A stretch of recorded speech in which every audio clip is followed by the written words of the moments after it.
Hello, hello, hello! I am Kasasagi Urusagi, and I am here with more Final Fantasy XIV. Today we are going to do patch 4.4. But first, I have some Eureka things to do. Didn't quite get to level 20, and by not quite, I mean not at all, but that's okay. To flood the Aethernet relay and continue the Eureka expedition, you will need to procure 99 Anemos crystals. Please note that these crystals will be consumed in the process. God damn it. That sucks. But fine. Oh, that's right, the emotes. I'm sorry, Sprightly. I meant to change that, and then I didn't. I saw it, and I didn't do anything about it. And then I double-clicked it, you know. Alright, you are free to speak. You are no longer silenced. This is it, Akali. Are you ready? Rechecking measurements. Right. Listen carefully. To flood the relay with Aether, we will need to repurpose your Magia board as an elemental converter.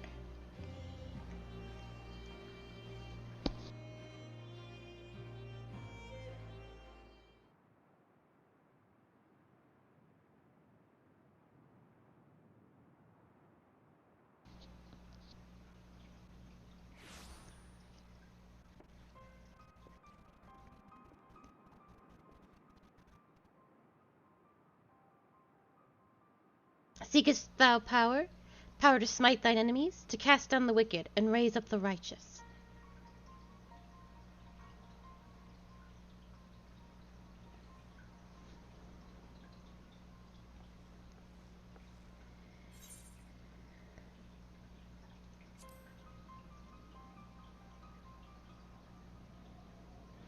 Art thou a pawn, then, content to surrender to the whim of fate, to bid welcome to the wicked and the dark?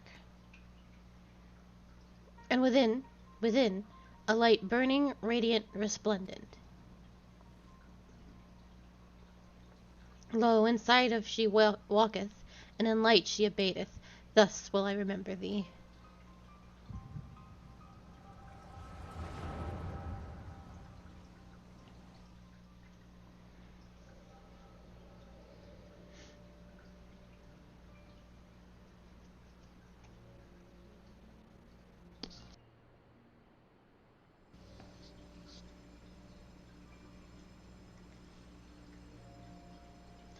There is no other way.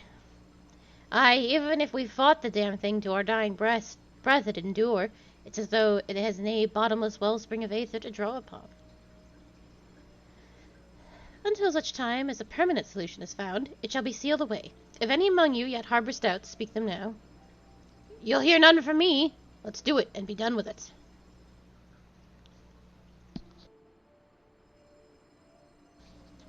Right then. The matter of what to do may have been resolved, but we still know the matter of where to do it. Not in the colony, that much is plain. The location must be remote, far from prying eyes and covetous men.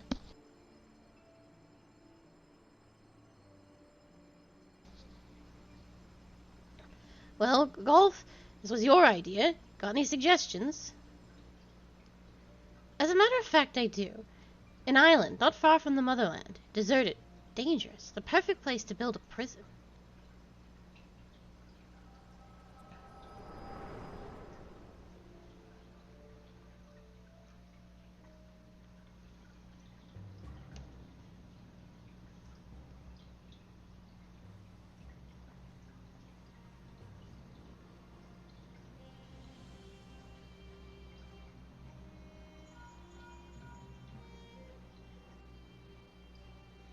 Akali, what happened? Please respond. Worked, did it? Glad to hear it. Our reading suggested as much, but I wanted your confirmation before I permitted the final test.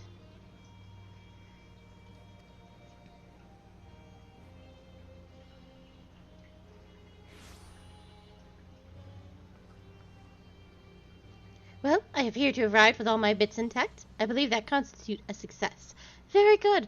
I'll have to perform various adjustments and measurements before we can risk teleportation to other regions, but this is nevertheless a significant accomplishment. By the way, You look you took an awfully long time to respond after initiating the process. Did something happen?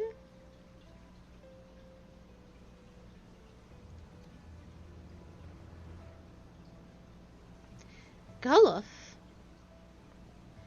You're certain that's the same name you heard spoke in the vision?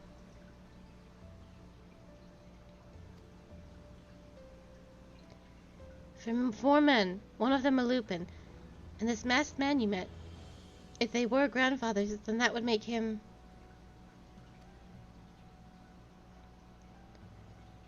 Forgive me, neither the time nor the place. Let us return to Port Surgate.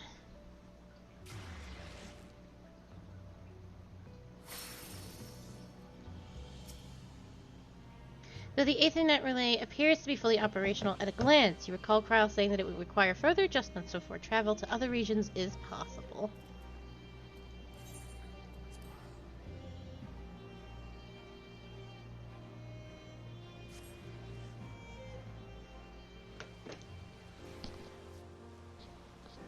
Okay, I can't believe it ate all of those crystals. I'm so cross about it.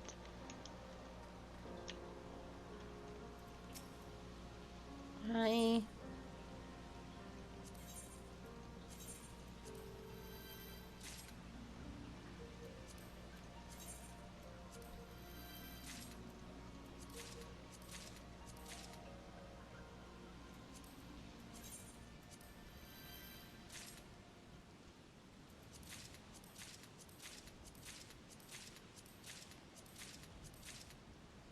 Oh, I'm too short from 800.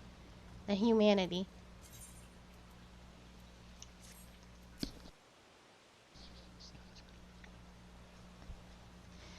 That name that you heard, Goluf, that was my adopted grandfather's name, and from what you described, I do not think it is any coincidence. Golf Balderson founded the students, together with the 3 of his fellow Archons. If they were the men you saw in your vision, then this island that they spoke of was almost certainly the Isle of Val. But this entity they spoke of, sealing away, Grandfather told me nothing of such things.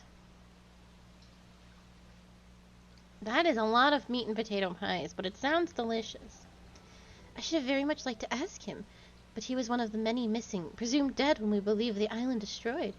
But we were wrong about that, and I can only hope we were wrong about him. As for who that masked man could have been, I haven't the foggiest. He certainly didn't sound like anyone I have ever met. Mysteries heaped upon mysteries. Still, it changes nothing. We must continue to seek out survivors, and survivors are most likely to be found inside our headquarters. You've done everything I asked of you and more, but now it's my turn. Those adjustments I told you about, the ones I need to make the Aethernet relay, are going to take time. Until I finish, you may consider our expedition on hold. Thank you again for all your hard work, Akali. I'll be in touch. You have reached the conclusion of this chapter of the Eureka Expedition. To continue the expedition, speak with Rodney at Pier Number 1 in Kurgane to travel to the Forbidden Land, Eureka Pagos. Oh, we can just go. I forgot that it ended at 17. You should stay in Eureka Animos until you are level 20, which is the max level you can be here. Otherwise, Pagos will in fact kick your entire ass. But we will go to Pagos all the same, just to check it out.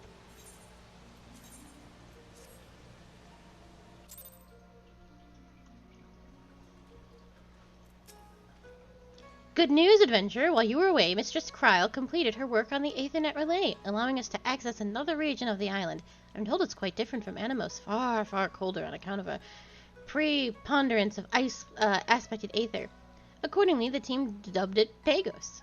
They've already established a new base camp, and if you'd like to lend a hand with the expedition, you'd be more than welcome. Just say the word, and I'll see to the arrangements. I'm sure Mistress Kryle will be overjoyed to see you again. Pagos is a fucking nightmare. That's not a joke. It's the worst. Let's go.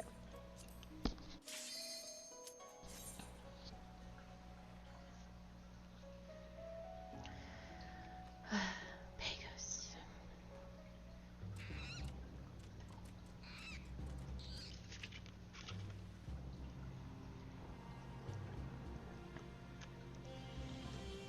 Dino DNA.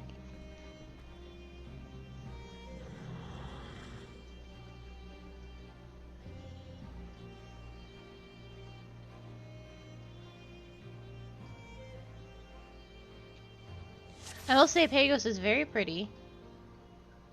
Well, not in this particular spot. Let's go just talk to Cryo. After I touch this rock. You've attuned yourself to an Aethernet shard and have access to the region's Aethernet. Additional shards can be found throughout the Forbidden Land, Eureka, and tuned to them to facilitate faster travel throughout the land. This land is a fucking nightmare. So, it's huge. It's also a bitch to navigate. But, one gripe at a time, shall we? Cassie prep? Fuck yeah. So there are certain monsters in Eureka that drop, like, super rare items. One of them is everyone wants to do Cassie because Cassie drops an earring. And the earring gives you a buff in Eureka, which is good if you do, like, the arsenal. I got that earring once, and I sold it. Well, first of all, it was selling for 19 million gil. But then people were undercutting me by 1 million. So I think I only ended up selling it for 12 million because people are bastards. And just won't, like, they want to sell it immediately. But you're missing out on millions. People were buying it for 19 million gil. 19 million gil! And people were undercutting me to sell it for 12. I hate them. I hate those people.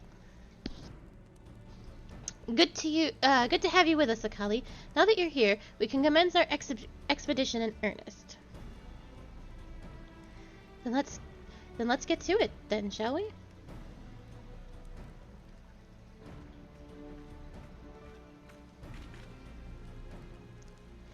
Ah, there you are. I thought to find you at Port Sergei, but was told otherwise. It has been some time since we last spoke, and you are obligated to share with me your discoveries per our agreement. A pleasure to see you too, Ajika. I should be glad to appraise you of the progress, given that you are here. I presume you are well aware of how we reintegrated the relay into the Aethernet and so forth? Then there is no need to expound upon those facts. However, you may wish to hear from Akali what happened after she flooded the relay. Oh, Sprightly, how could you betray me? A masked man. I saw a vision of Galeth Balderson's past.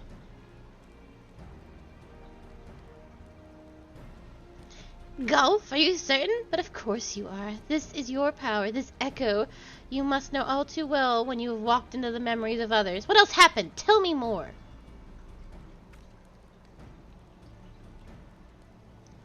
A masked man seemingly offering power to cast down the wicked, and a vision of our founders discussing how to deal with a powerful entity. An entity they apparently agreed to imprison on the Isle of Val, yet I know not of it. Have you any idea what it could be, Ajika? No, none whatsoever. However, your comrade's account has given me cause to reconsider our previous assumptions, especially in light of mine own discovery. Despite the considerable distance at Animos, I was able to measure a force being exerted on the barrier which yet encases our headquarters. A force not from without, but from within. Yet, if the barrier was erected to repel an external threat, as we originally surmised, one would expect the exact opposite. Perhaps the barrier was not erected to defend, but to imprison, to seal something away, as Galuf and the others put it. Will you share any further discoveries with us, Ajika? I will continue my study of the barrier and inform you if I learn aught of note. What do you two intend to do? Strive to restore the Aethernet to good working order, as before, that we might gain access to our headquarters. My primary concern remains ascertaining whether or not the others are still alive, and rendering aid if need be. To that end, I hope I can continue to count on your support. Well, I cannot say I wholly endorse your approach, but as I have no better suggestion at present, by all means, carry on. I will be in touch.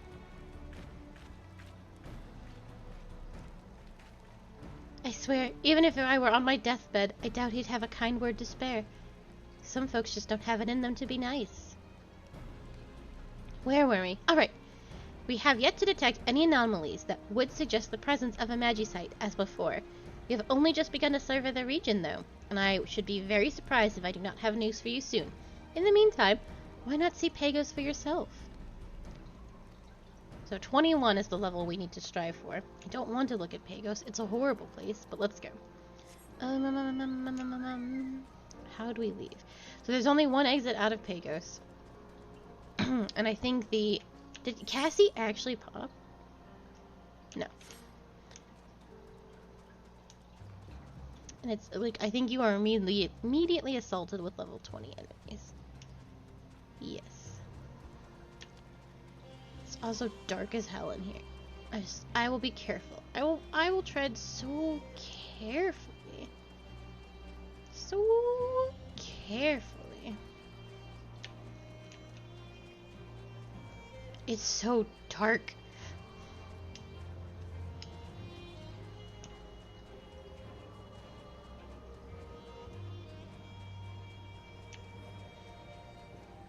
So Eureka has something new, or Pagos, I'm sorry, has something new. If I can get around this zombie thing. If I can get there, if I remember where it is. Oh, I will die before I get to where I'm trying to show off. Be so good.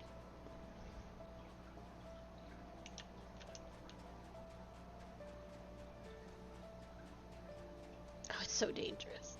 It's so dangerous. I shouldn't be here. Okay.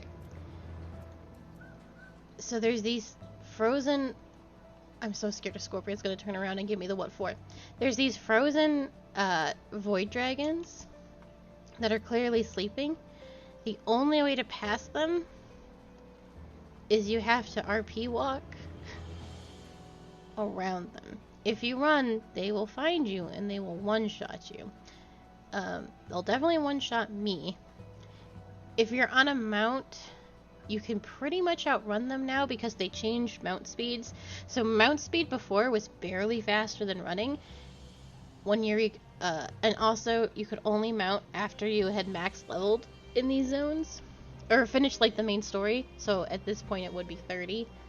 Yeah. Slowly. The mounts are much, much faster now. So they've changed it for Eureka. So you can mostly outrun these dragons and they're not as dangerous as it could be. But man, there's a dragon on this cliffside right here that you have to drop down in front. And I remember because there's to continue your relic weapon, there's a light meter, and you have to get the light right here. It's actually right here, and you drop off a cliff, and you have to walk along this very thin part to get into the cave. But there's a dragon sleeping right there, and I remember back in the day, people would just... I need to leave this horrible place before I die. People would drop and then like run because they would forget or not know any better, and the dragon would just start wiping people out by the just dozens and dozens and dozens. Okay, we are done here for the moment. I'm really sad I couldn't get my relic weapon done. Maybe I'll get lucky during the week. I'm not gonna probably be able to do it anyway, but it'd be fun to get some of it done. Alright. Q is waiting for us in the Rising Stones, I do believe. Oops, that happened. So let's go grab her.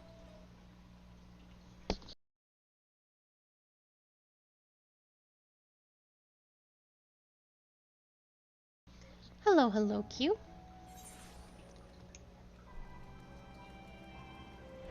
Where are you? Alright, well, I'm gonna start the MSQ without you. You haven't had all the time in the world. This is true. I was in Eureka for 22 minutes.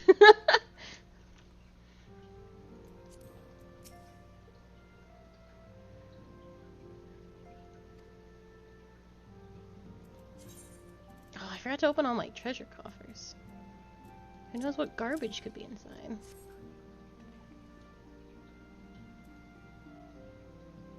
Alright, we're gonna give Q 2 seconds and then we are gonna go.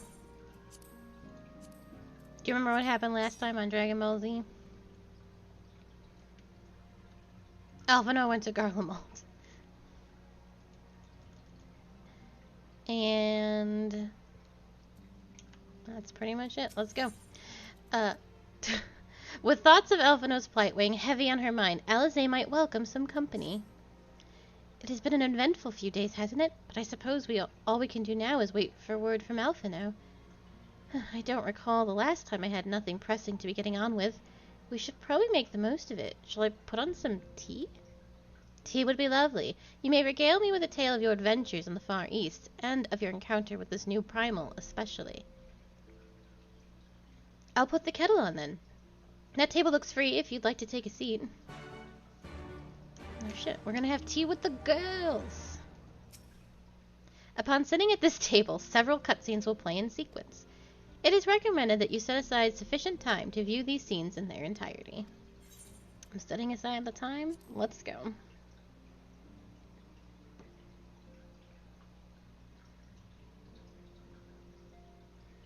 Interesting. So this Tsukiyomi was summoned in much the same manner as Susanoo, via the medium of a sacred relic. That's right. They believe their gods, or kami, reside in physical objects. Given the danger they represent, it may behoove us to begin a catalogue of such relics, but if we are to contain the threat, we will require a better understanding of the summoning method itself. I believe I shall pay a visit to Doma and learn what I can on the subject. A fine idea, and I know for a fact that our friends in Doma would be grateful for any information which would help to prevent further summonings in the region. I will pen you a letter of introduction. Lord Hien will wish to welcome our resident expert on aetherology. No boys allowed, Thancred. Greetings, could it be that I'm in time for tea? It certainly looks that way. Come on, sit down and tell us how your investigations went. Damn it, Alisaie. Thancred looks so stinky. He just looks like a dirty man. After you left, I went about questioning Bloodhow's gravekeepers. They all told me much the same story. Once Lise and her officers had confirmed Zenos dead, his corpse was interred under strict supervision. There seems little reason to doubt their testimony on that point. But when I mentioned the defacement of Zenos' grave, accounts grew rather more vague. None reported seeing any suspicious persons in the vicinity, and all assumed the act to have been perpetrated by a vengeful Alamegan. Crucially, however, I was able to confirm that when the offending scrawl was removed, as per Lisa's instruction, no one involved thought to check the contents of the coffin. By that stage, 'tis like the corpse was already missing. Assuming Zenos has not, in fact, risen from the dead, we are left with two possibilities. Either the body was disposed of to lend credence to the claims of an extremely committed impostor, or an Ascian has taken up residence within it.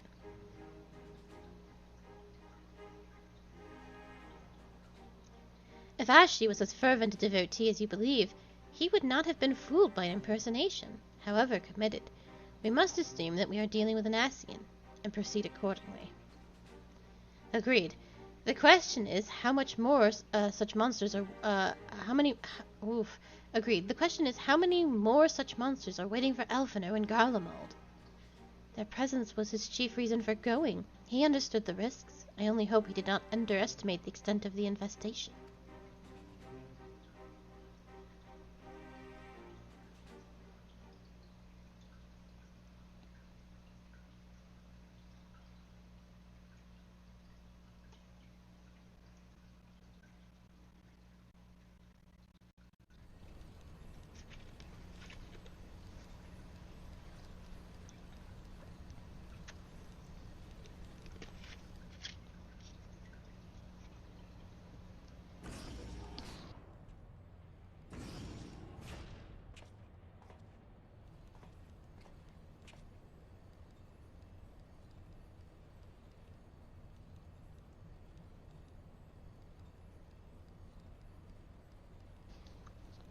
I thought for sure this was going to be voiced, so I took the biggest bite of sandwich. Master Elvino, we are making good speed towards our destination.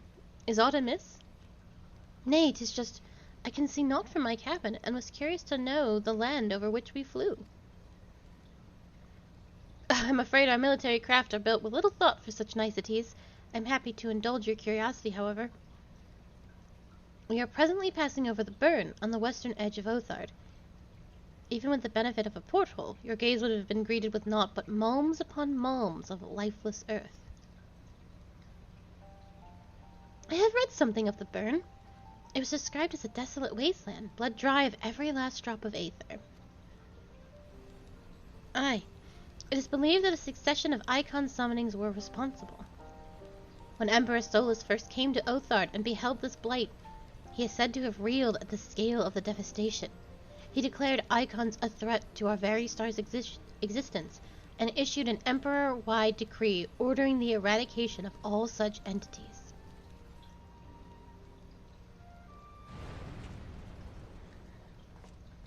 Report! We're under attack, sir. Magitech armor. No visible designation. Magitech? But who? All cannons, return fire. Damage report.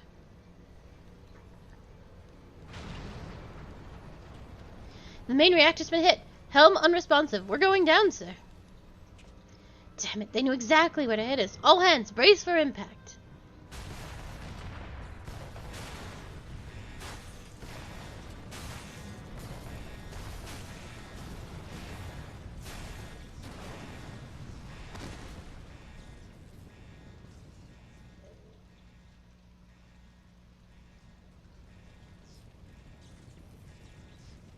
Glad to have you back, Master Elfino. We have landed in one piece, more or less. But the air filtration system is damaged, and the ship is filling with smoke. We must gather survivors and get out what we can.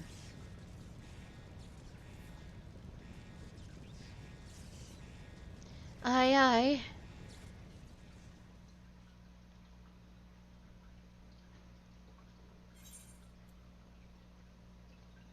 Oh my god.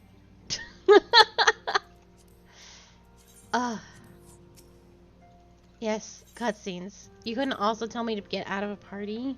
Fucking obnoxious game. They just need to let you do these separately. I don't know. It's probably the more frustrating thing this game does.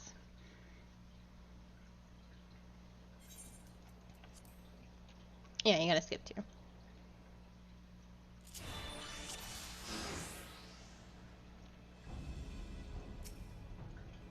Oh, we're really in it now, Carbuncle.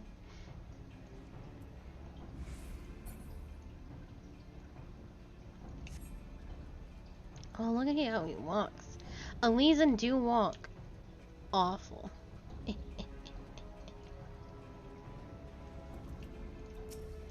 I wasn't listening to what I was supposed to be doing. There we go.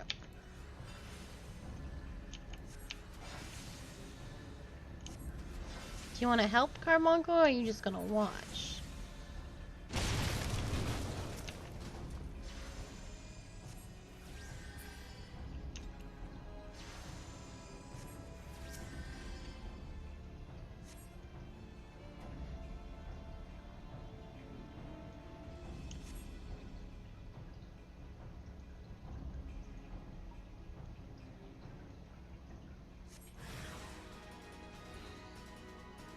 Oh.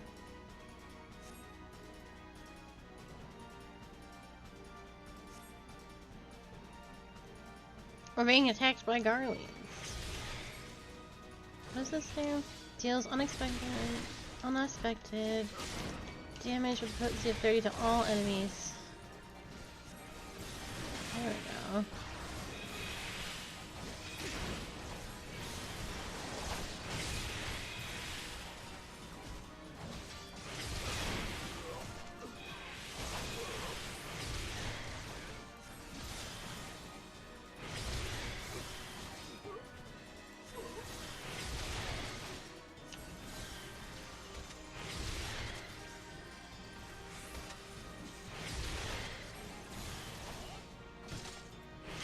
Come on, MP.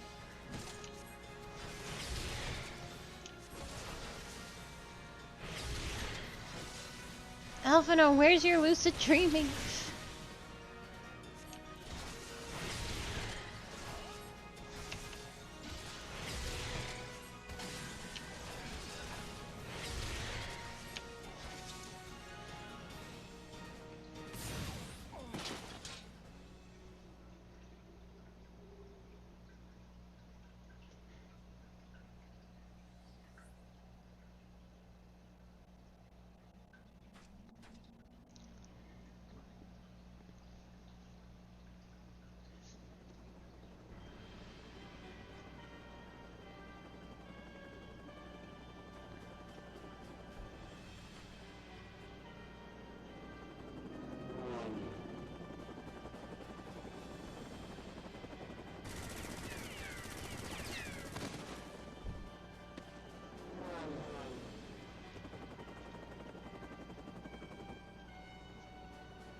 Confounded!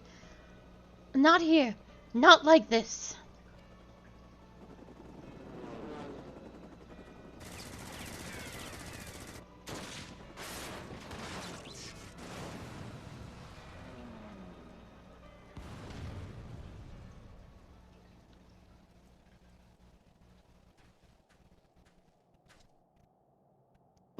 Who in the Emperor's name?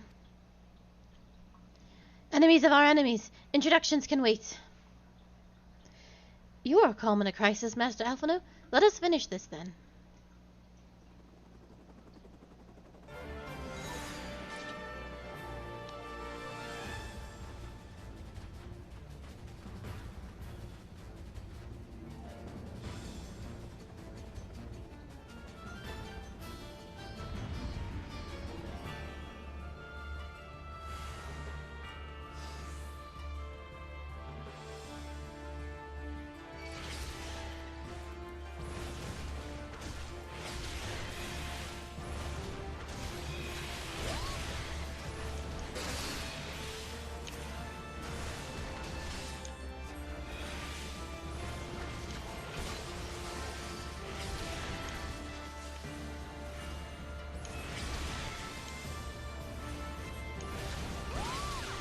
She's got the worst attack voice. Whoa!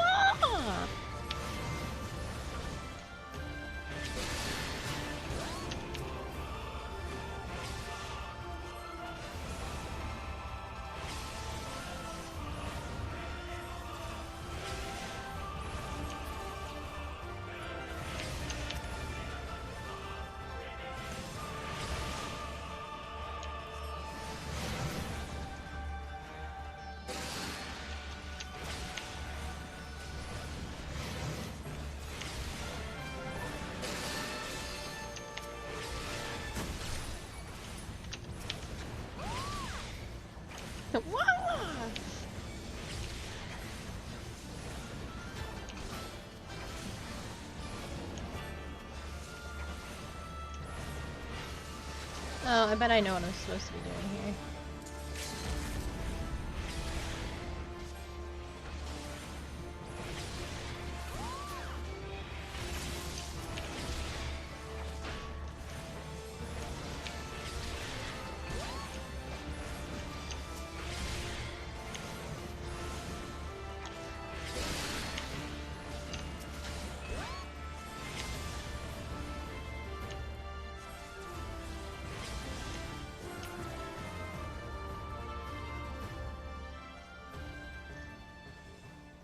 Lalafels can get that voice.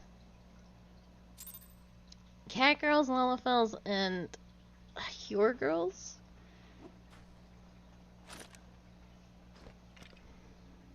It's the worst.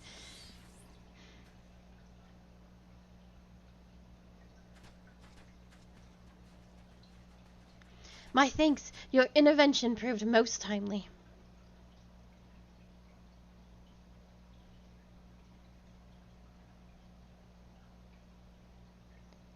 Well. I did not think to meet an Eorzean in this place, let alone a scion. You know of me, sir.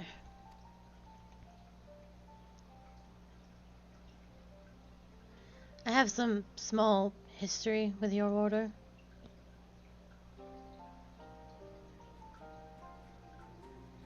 But I would speak of the present. Know of your assailants and the severity of your predicament. The soldiers bore the insignia of the Emperor's personal guard. And I could venture a guess as to their motive, but you yet have us at a disadvantage, sir. Will you not tell us who you are?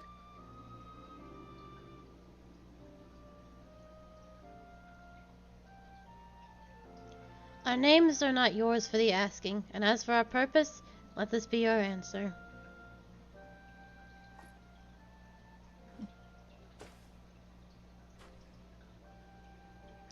An Asian mask. The face of our prey.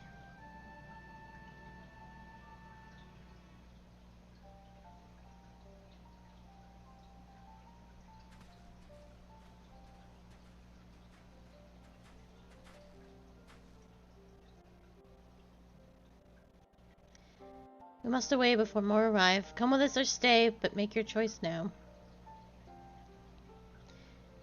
Even should we manage the long trek out of the burn and secure passage to the capital, we would no doubt be greeted by the Emperor's guard. Indeed, we accept your gracious offer.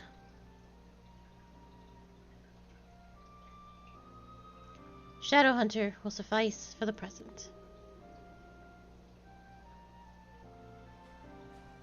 Come.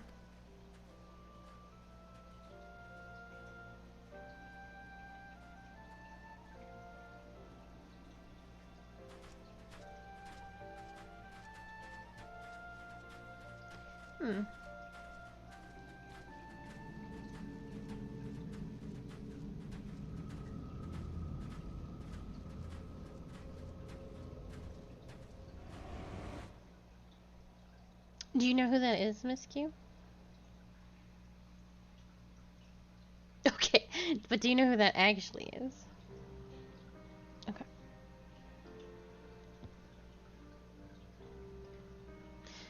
We have met him, but that is all I will say. This is intolerable, but as much as I wish it were otherwise, there is nothing we can do for Alphino now but pray for his success.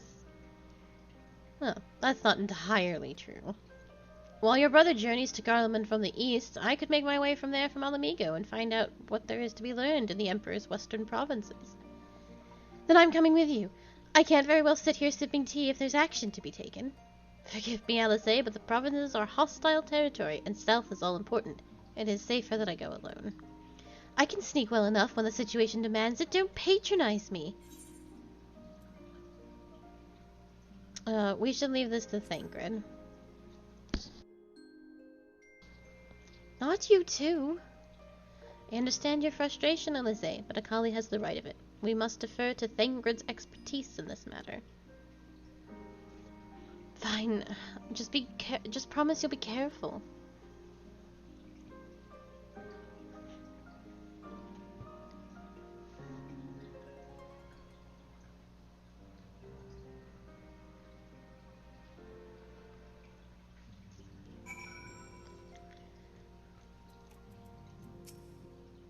Alice and her brother bicker as all siblings do, but she worries for him nonetheless. 'Twould be a kindness if you were to visit from time to time and distract her from her cares. Well, I'd best put my skulking boots. There will be no room for mistakes once I've crossed the border from Alamigo. It seems that praying is to be the extent of my contribution after all, but I will stay behind as I have been bid. We all have our talents. Mine just happened to involve a silver tongue and soft soles. I promise to send word the moment I learn aught of consequence. See that you notify me too. I mean to depart for Doma as I find a suitable East Alderaan vessel to bear me thither, but I shall return if I am needed. Be sure to drop in whenever you're next in the area, Akali. With any luck, I'll have a painful detailed report from Alphino to share.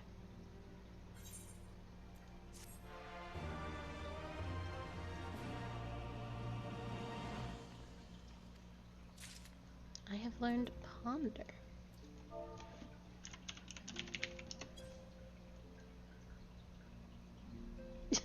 It's not much of an expression.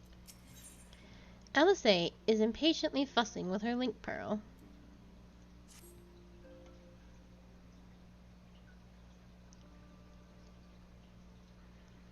Oh, Cully, if you've come here hoping for news, I'm afraid there isn't any. Everything is exactly as it was. Y'shtola is still investigating primals in the Far East, Thancred is still gathering intelligence in the Imperial provinces, and Alphino is still out there somewhere. There's been no word since his first scheduled report, nor does he respond to calls, and all the while, I'm just meant to sit around here waiting. It's driving me mad! Begging your pardons, I bear a message from the Eorzean Alliance. Thank the gods for that. We have a visitor.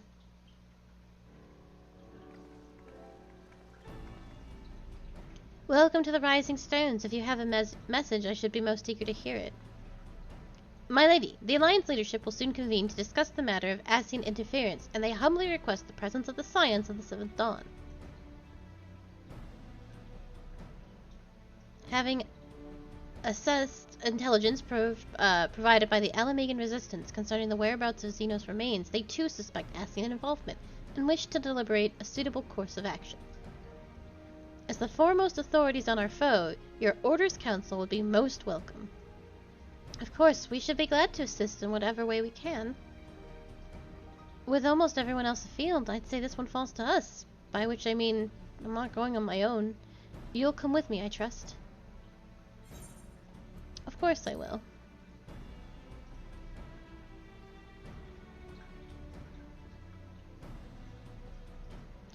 There you have it. We accept the invitation. Thank you. The time and date of the meeting will be shared in due course, but I can confirm that the council will take place in Alamigo, by your leave.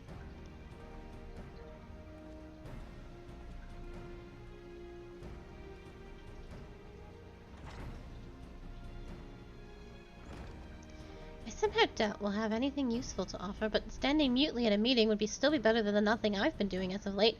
Let's make ready to depart, shall we? Thancred, what's going on, man?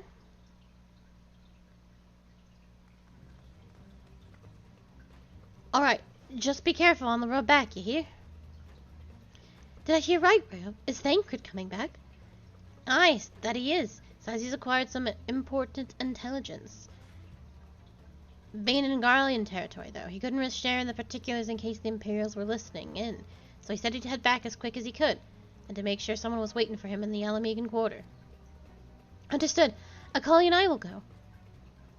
We're bound for Alamigo anyway, and there's sure to be some time before the council begins. Come on, let's be off.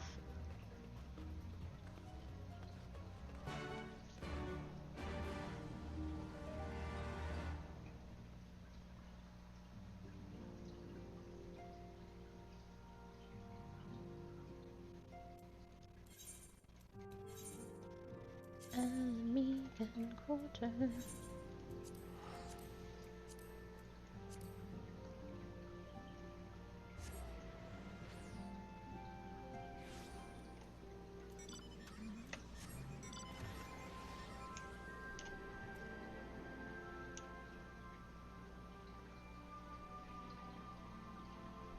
Do do do do.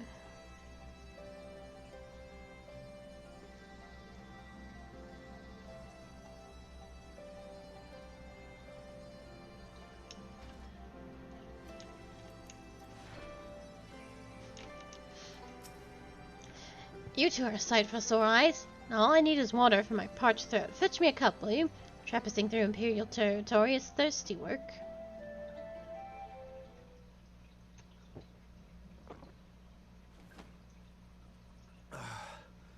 God, I needed that. I won't bother telling you to catch your breath. Whatever brought you galloping back to us, I assume it's urgent. Quite. Without further ado, then.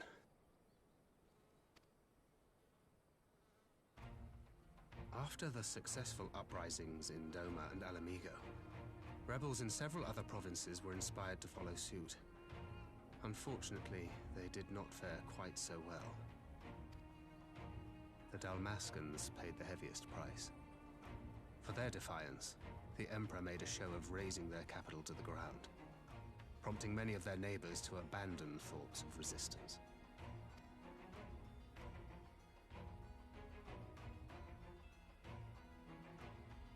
But But not all have given up on liberty.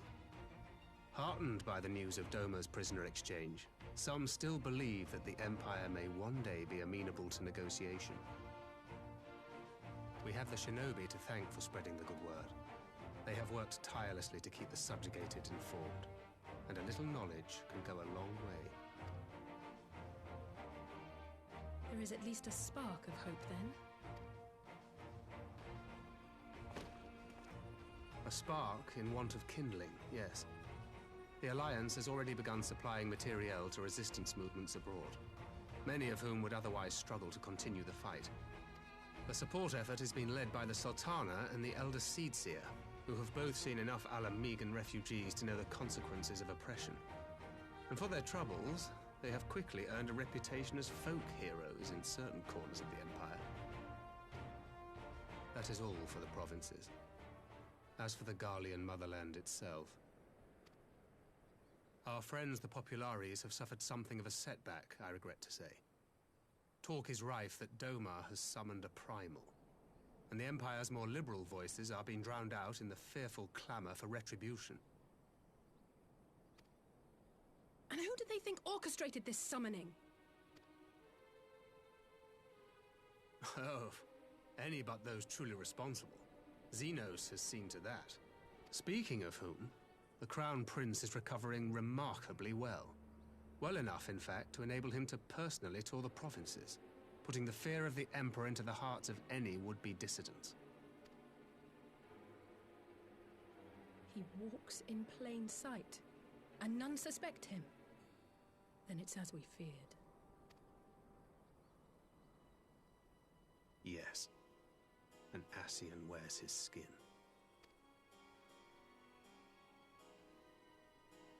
But it was not that which brought me here in such haste.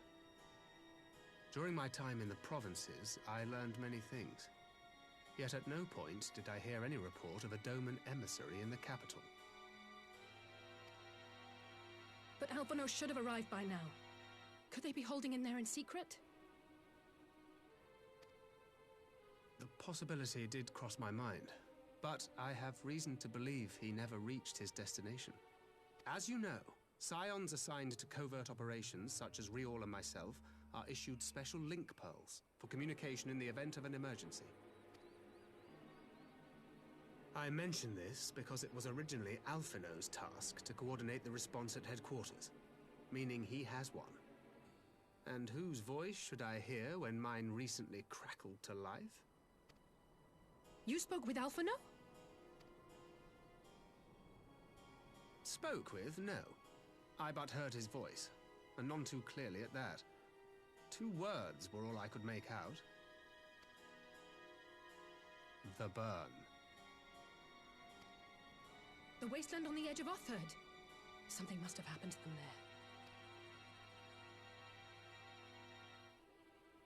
there. There's no time to waste. We must make for the burn at once.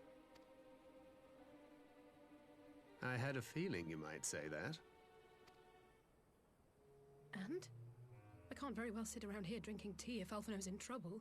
You said yourself that this link pill was only to be used in emergencies. So I'm going, and that's the end of it.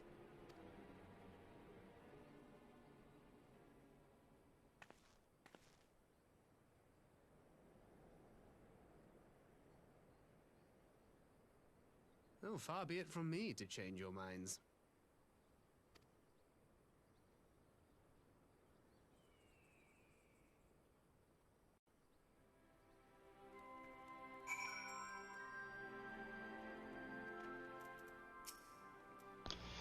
Loath though I am to neglect making preparations for the council, we must act swiftly before Alphino's trail goes cold.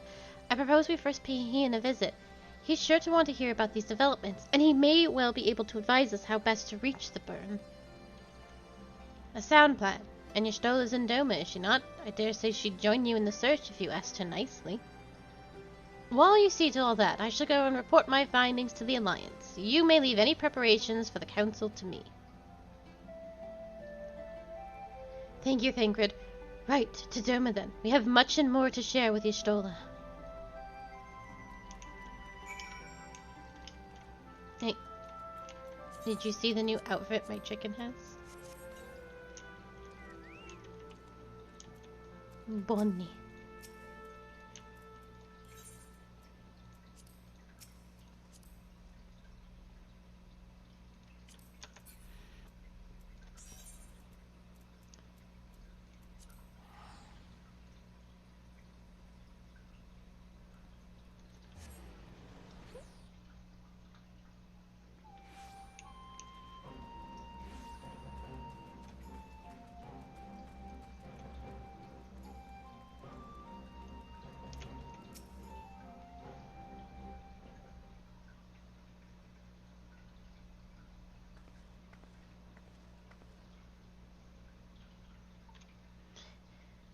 That is curious indeed. While other matters demand my attention at present, I shall bear what you have told me in mind.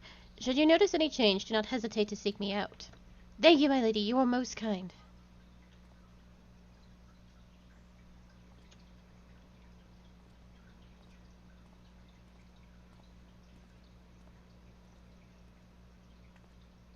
Well, well, two faces from the dim and distant past. Come now, it hasn't been that long. Who was it that you were speaking with? A local miner who supplies crystals for the rebuilding effort. Of late, he claims to have struggled to find a crystal with so much as a trace of elemental energy. Upon learning that I had some knowledge of Aether, he came seeking my counsel. Just now he brought me one of his recent finds. It was precisely as he described, devoid of elemental energy, and eerily reminiscent of the dissipated crystals that manifested in Eorzea in the days prior to the calamity. We would be wise to investigate this phenomenon more closely. Indeed, but on a more positive note, the locals seem to have taken a liking to you.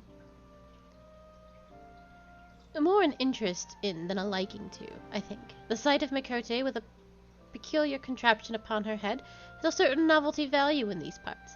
Any actual regard they may have for me, I owe wholly to you and the others who came before. Everyone here has been exceedingly cooperative, and I am pleased to report that I have all but concluded my investigation.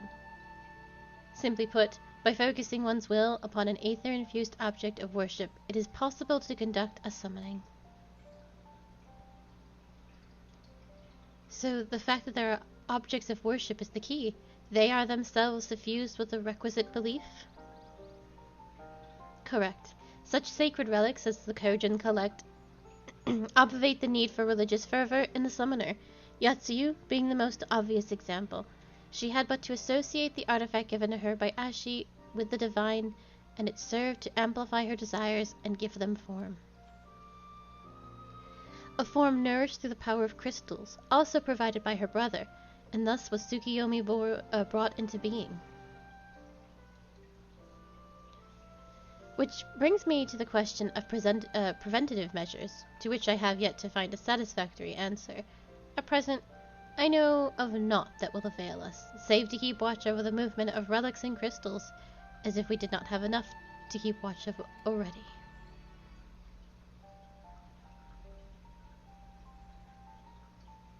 But I doubt you came all this way to hear which may be pursued in a report. Has something happened to Elfino?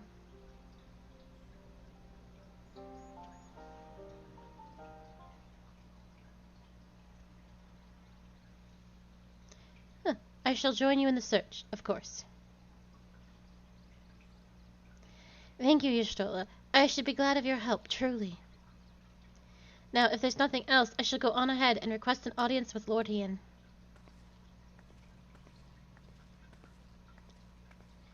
Alice puts on a brave face, but she has little talent for concealment. We should join her in the Can-Can.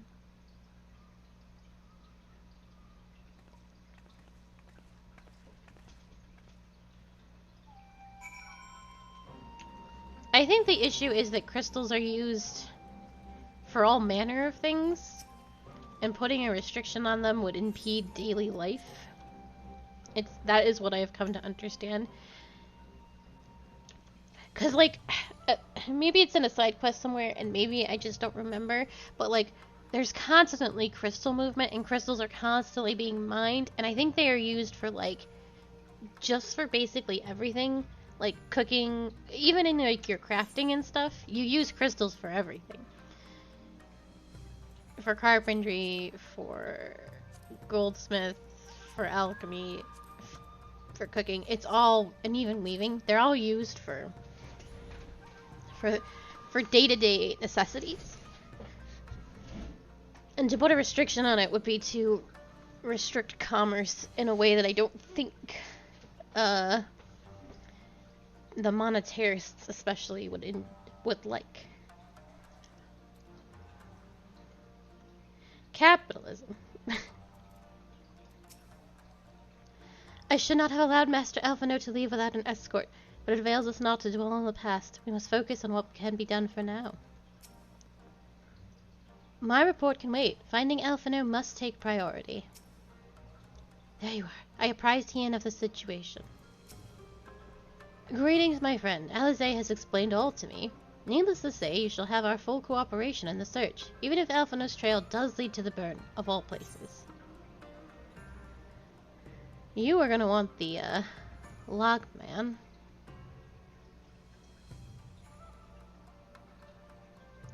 And I'm gonna want the Papnisi? It's fine.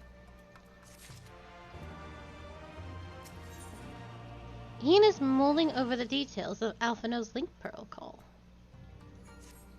The region known as the Burn occupies a special place in Garlean history. Every child in the Empire is familiar with the tale.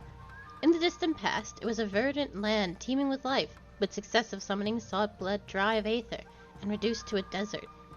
It was upon beholding the devastation that Primals had wrought that Emperor Solus was spurred to embark upon his crusade against their kind.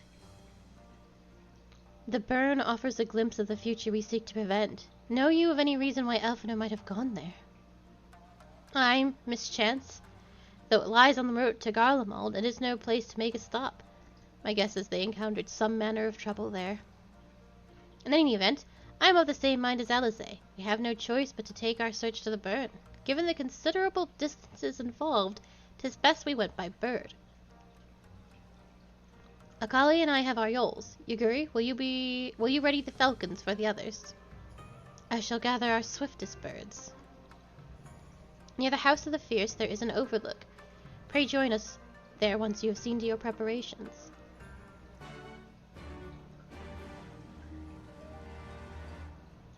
Oh shit.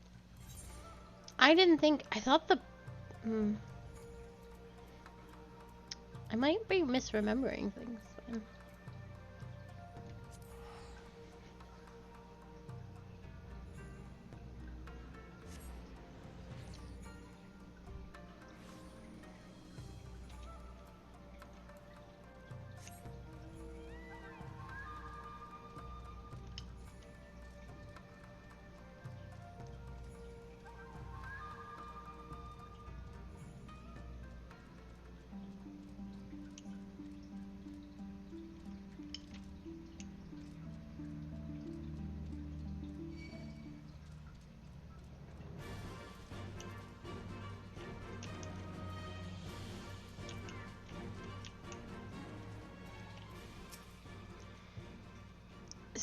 With such a steed to bear me to and fro, I could perform my field work in a fraction of the time.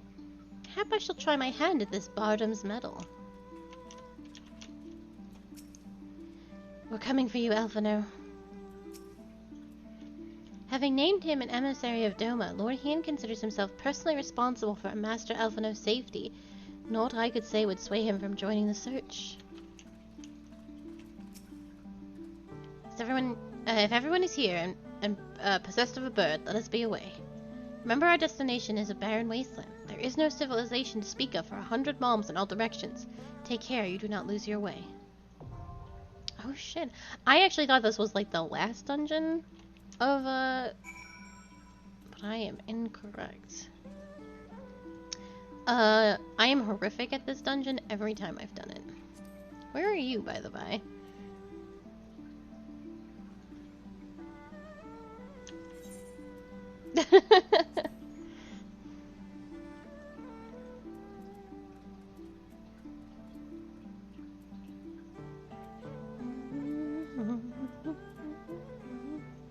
I'm gonna die in this dungeon. I'm super bad at it. Da, da, da, I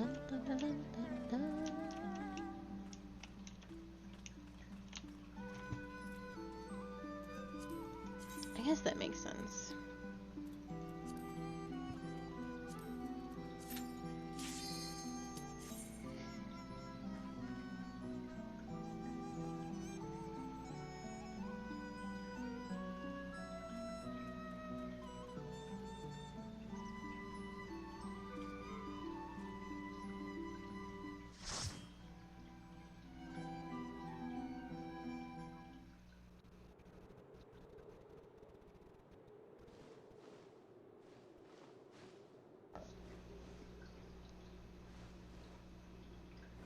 Make ready, friends!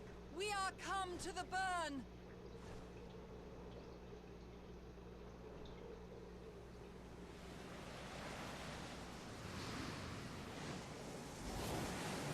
Everyone, land where you can! We must wait out the storm!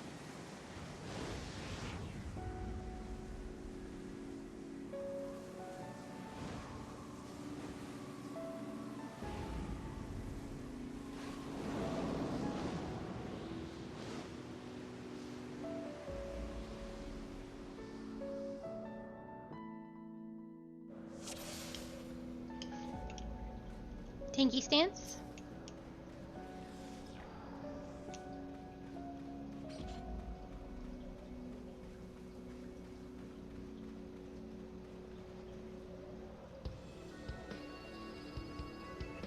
Don't worry about it.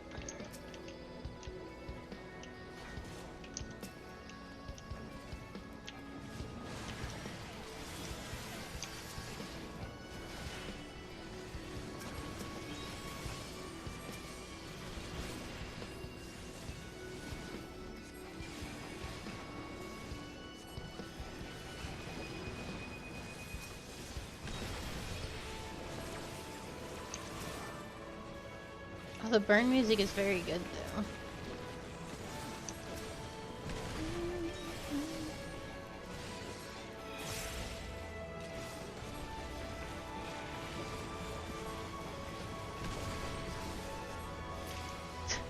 The samurai was like, don't be afraid to get more mobs, as if that is his decision. It's okay.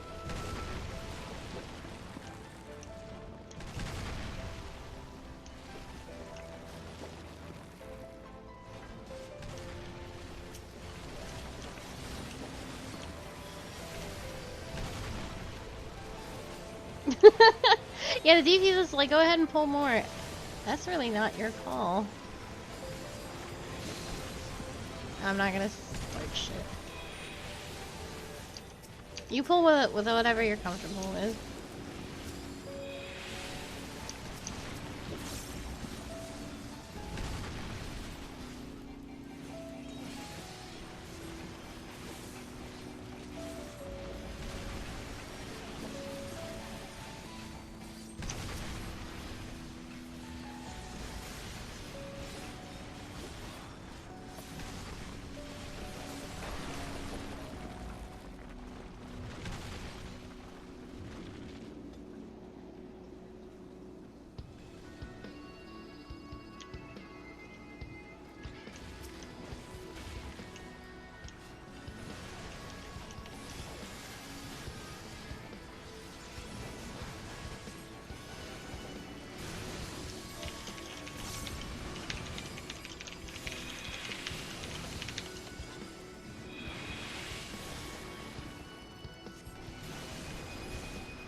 It's this.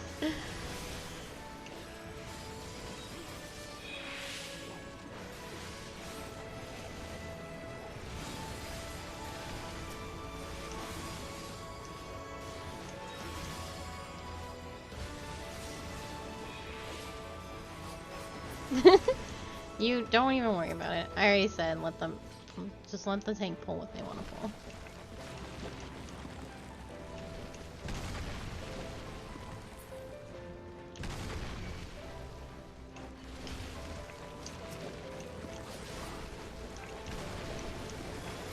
Yeah, we should move out of here for safety.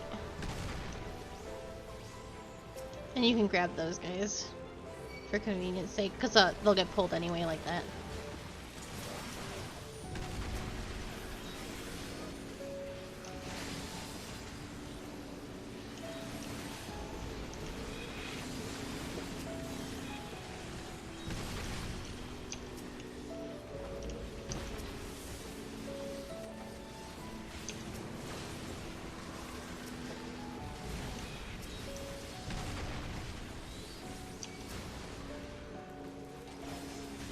There's another guy that fell down here.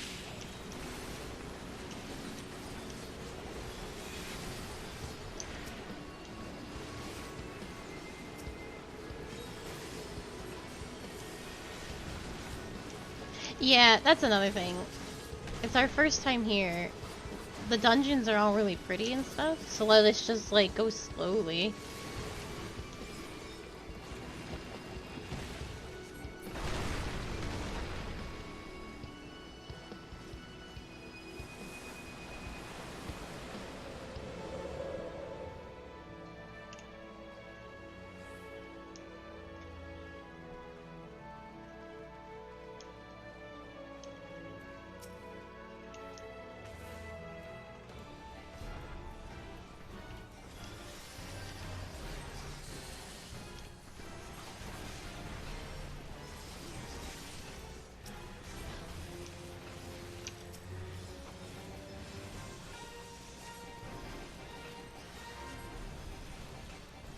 So if you get marked like that, you hide behind one of the rocks.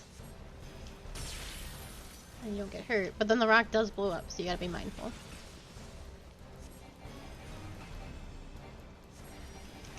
Alright, now we do want to hide behind these rocks.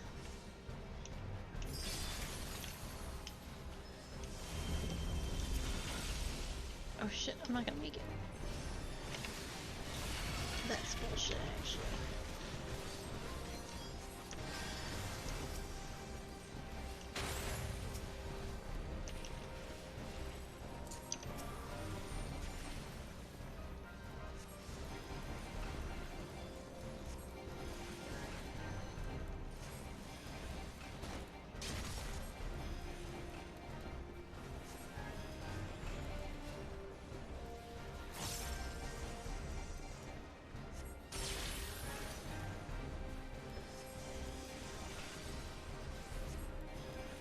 Don't let your marker hit the rocks, so it'll destroy them.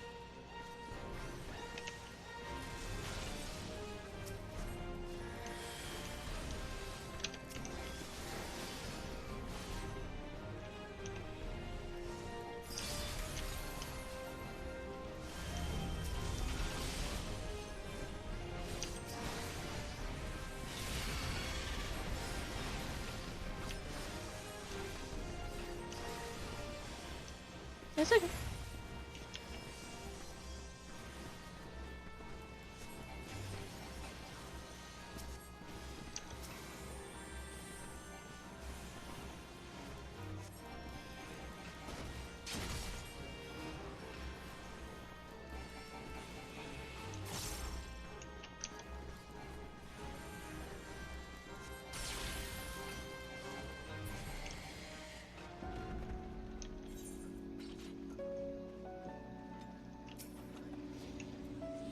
$355 is not going to be better than what we are currently wearing. Not by a long shot, actually.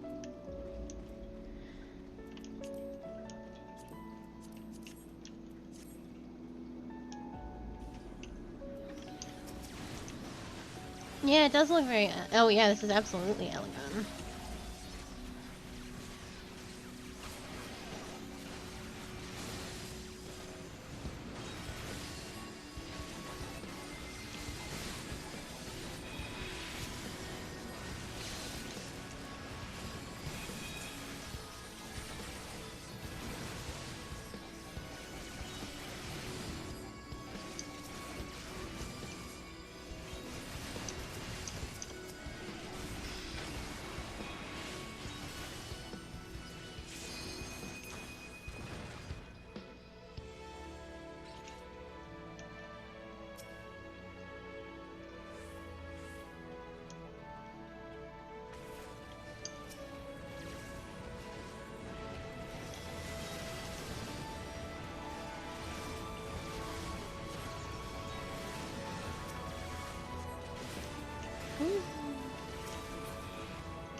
Yeah, grab all them little guys. Yeah, yeah, yeah.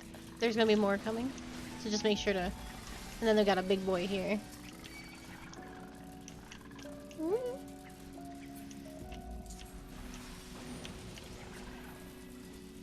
Into the bubble.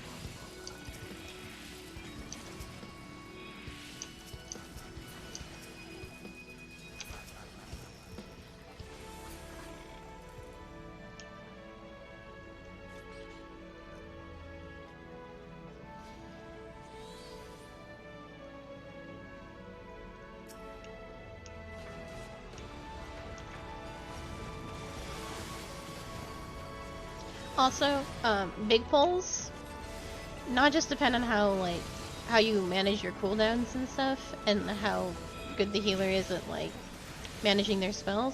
It also requires the DPS to know what they're doing, especially AoE-wise. And this is not a knock at the summoner, but our summoner has Ifrit out for, mobs, which is single target damage, instead of using Garuda, which has more AoE spells. So it would not be in your best interest, geared as you are, to do big pulls anyway.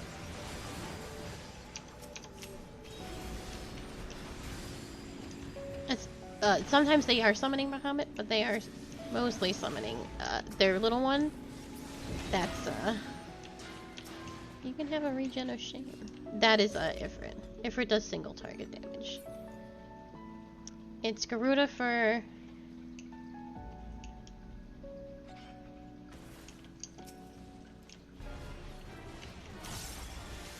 This one makes me feel like an idiot.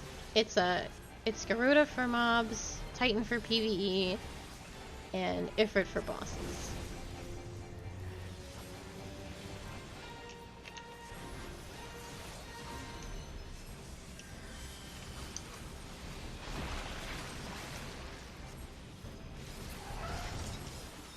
Okay, so there's going to be a broken one, and that's the path we want to be on. We are in the right spot.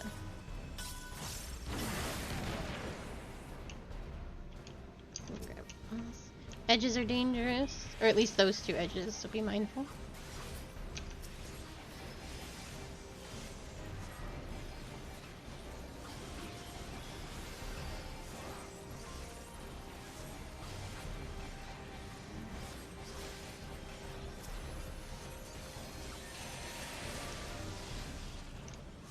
Watch out for that thing, yeah.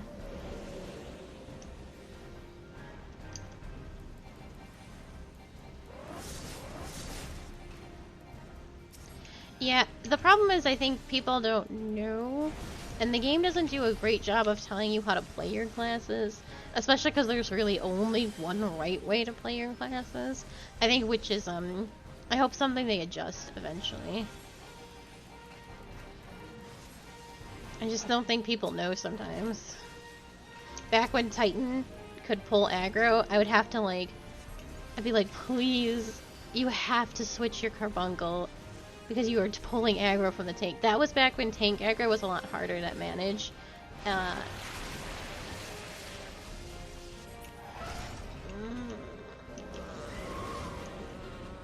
don't know where to go. Yeah. Well, I didn't stand in the right place either, but we're alive. Make sure to grab those. I will keep you safe.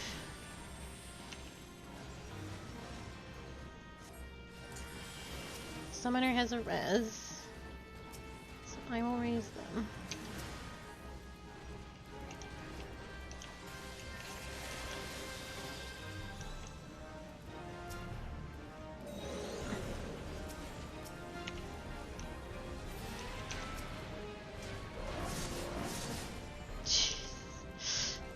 Well,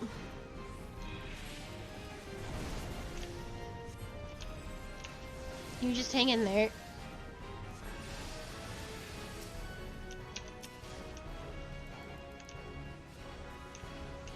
Big B.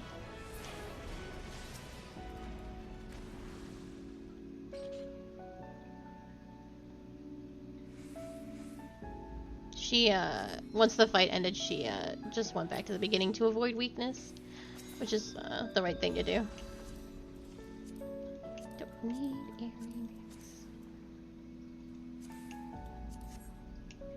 Are your earrings bad? They shouldn't be, right? Oh, for caster. That's fair.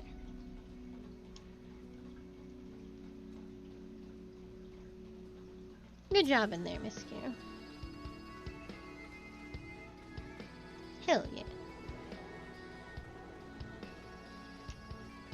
Look how cool. This big worm.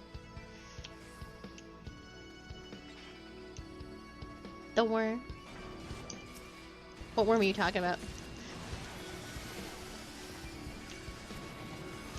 Oh no, it is not the Great Serpent of Ronka.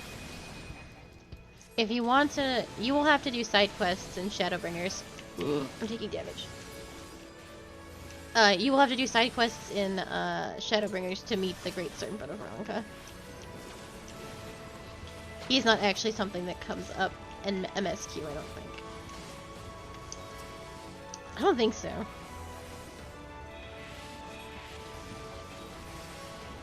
I know. I know.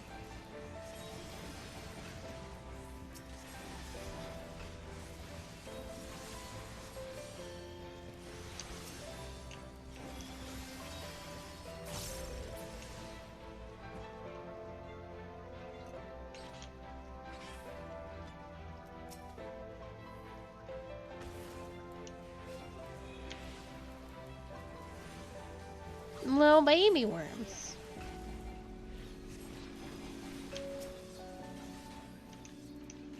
Oh, worm. Well, I meant to give that to you, and it ended up going on the summoner, or the samurai.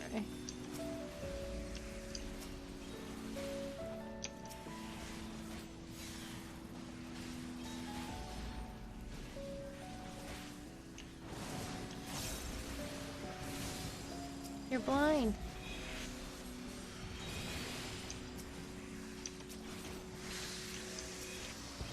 Well, you do because you'll miss a lot when you're blind. Oh boy.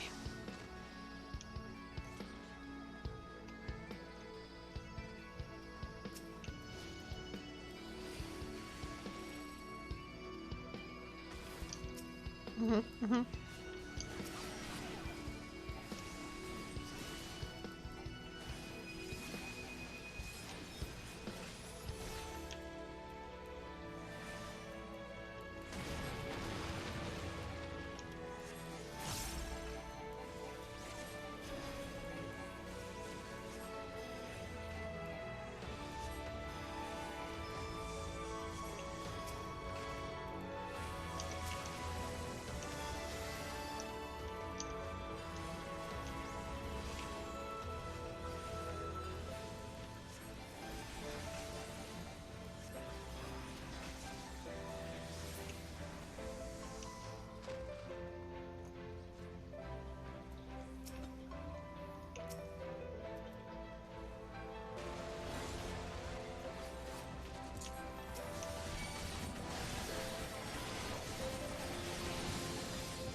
There you go.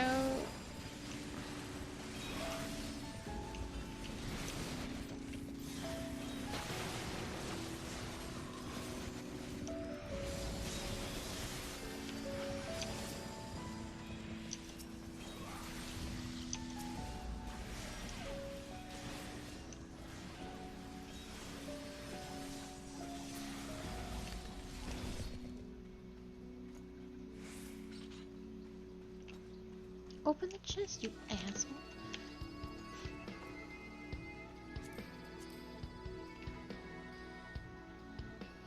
The worms do got booty 4 days.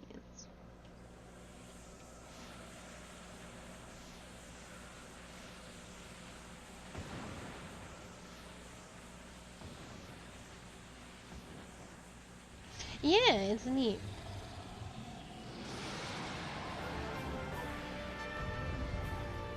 They found a way to adapt, overcome.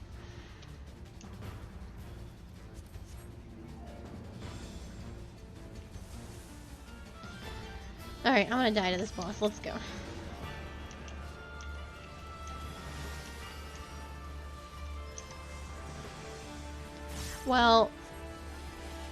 Well, the draining of Aether is bad, and there used to be civilizations here. People did used to live here. Ooh! You need to get out of that ice puddle, my dear. You need to get out of that ice puddle immediately. I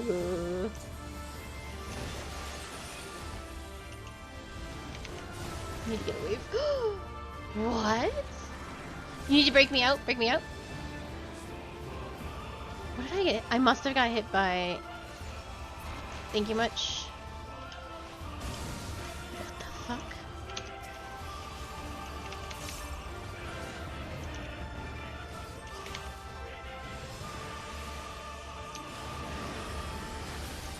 Okay, so the dragon's gonna go away. There's gonna be ads along the sides that we have to kill immediately.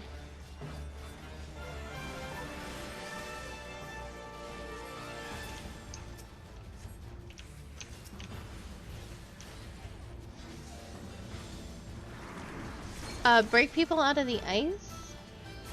You're in the ice? Okay.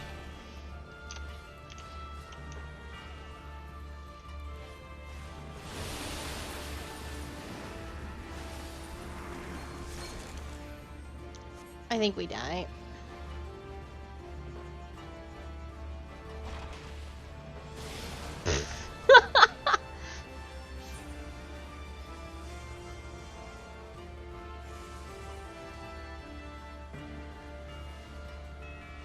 Yeah. I was getting wing dang doodled by all sorts of shit that I really felt like I was out of. Like when I got frozen originally. That was so weird.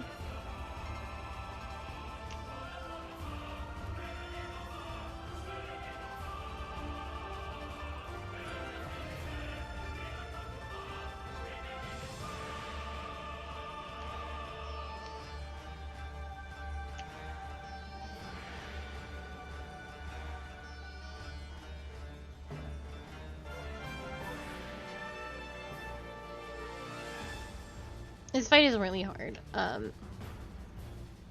When it first came out, there's a lot of trouble with it. There's still a lot of trouble with it now. You usually wipe a couple times before you get it down. For Blue Mage, you have to learn the spell that the dragon hits you with, which means you have to see it cast. So we had to fail that DPS check, and then also survive the battle, all as like 4 little casters.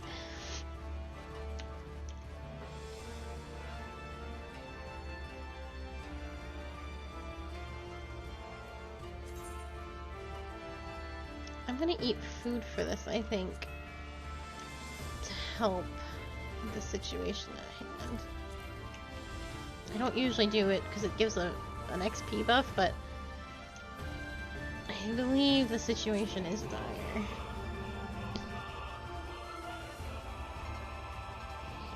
Oh, the summoner is exceptionally undergeared, I think, actually.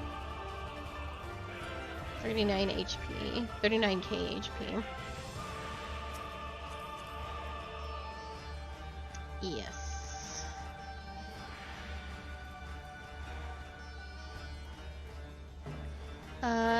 Yes.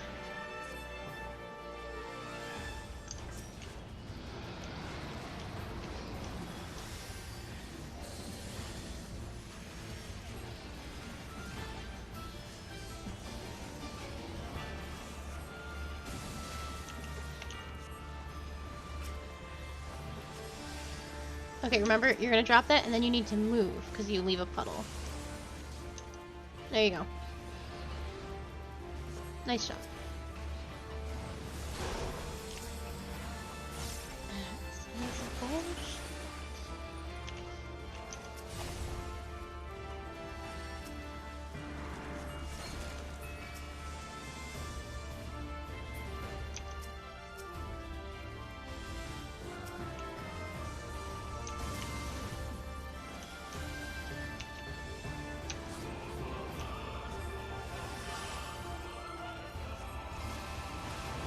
Okay, ads. And the ads have to die quickly.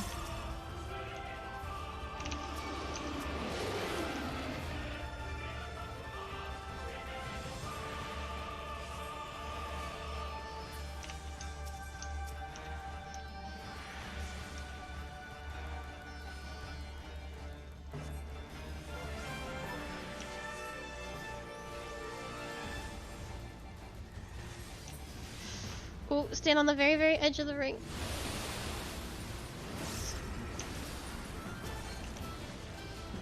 Nicely done. It should be clear sailing from here.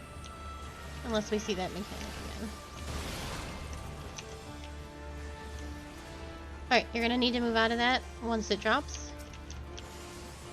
Nicely done.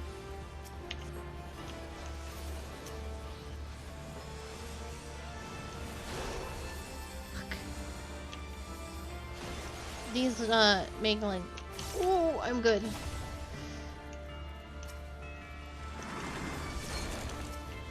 I got you.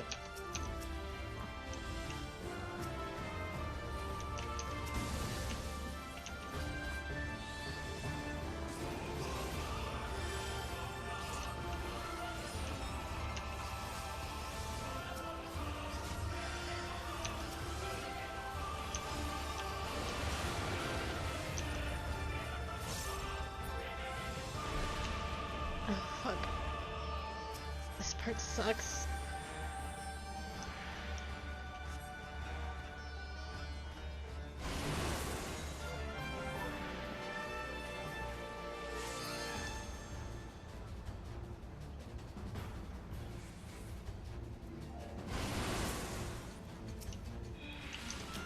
Run.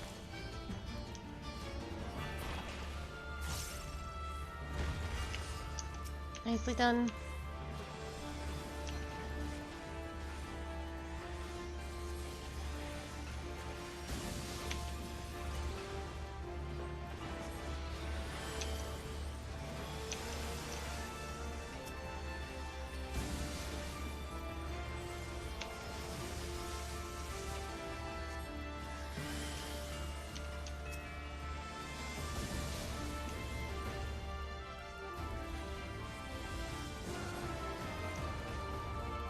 Be super cool if the Samurai LB.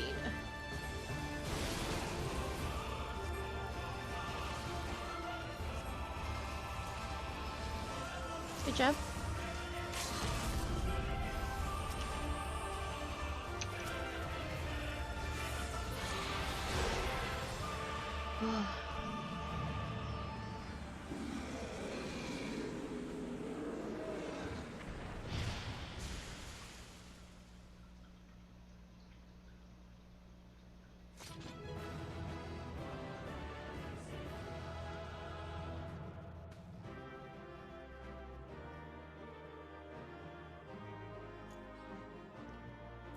Good job, Miss Q.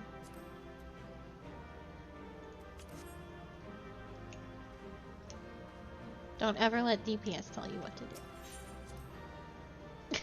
do.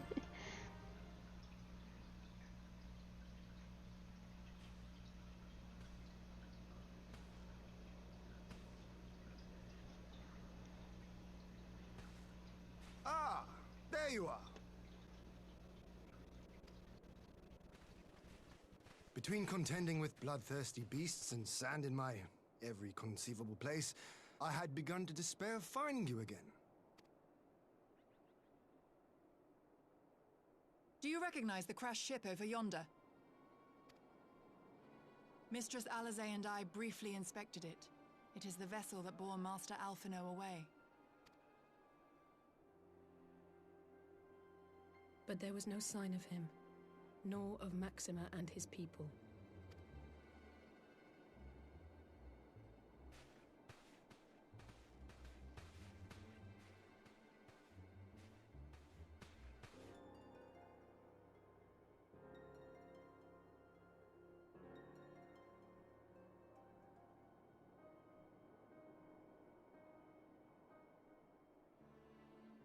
War Machina. It would seem they were involved in a struggle.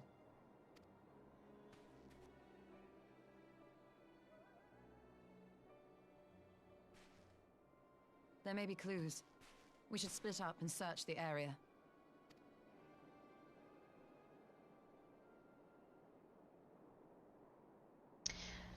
Your Stola's blindness is the most... Sometimes she is, and sometimes she isn't.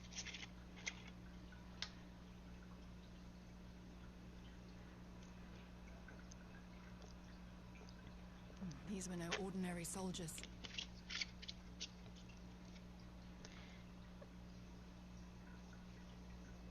There's a scene that really bugs me because it's a really good scene and it's in Shadowbringers. And without spoilers, she goes, "Please tell me what this looks like. Please describe it to me." And so the other character does. And then literally the next scene, she was like, "These paintings are incredibly old and not made with normal paint." And I was like, "You're Shola." Fucking please. It was like, ugh, it's so frustrating because it's so inconsistent.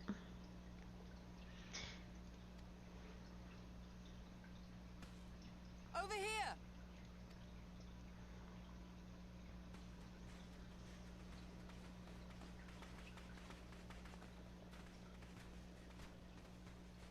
The insignia on this man's uniform identifies him as one of the Emperor's personal guard. Hand-picked soldiers, answering only to the royal family. That would explain why all the casualties are Garlean. They were fighting their own. You're saying the Emperor was behind all this? That Alphinaud is his prisoner?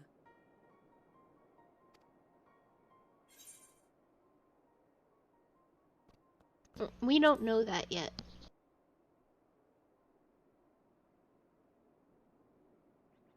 Aye, we must not jump to conclusions. Besides, Alphinaud is more than capable of looking after himself, is he not?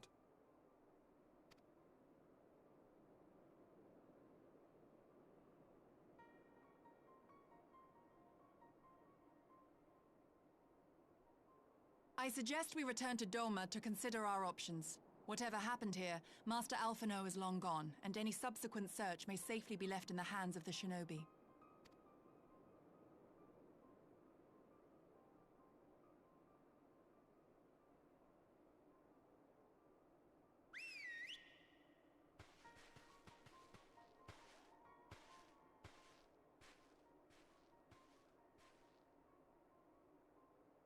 Where in the world are you, brother? If you die on me, I will never let you hear the end of it.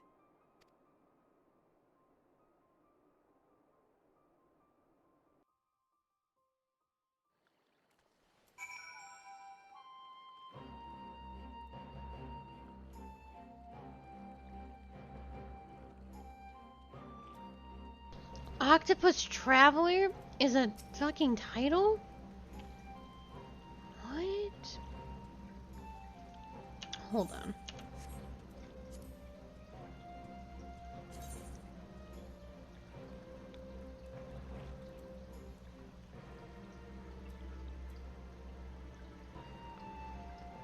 Is it from fishing?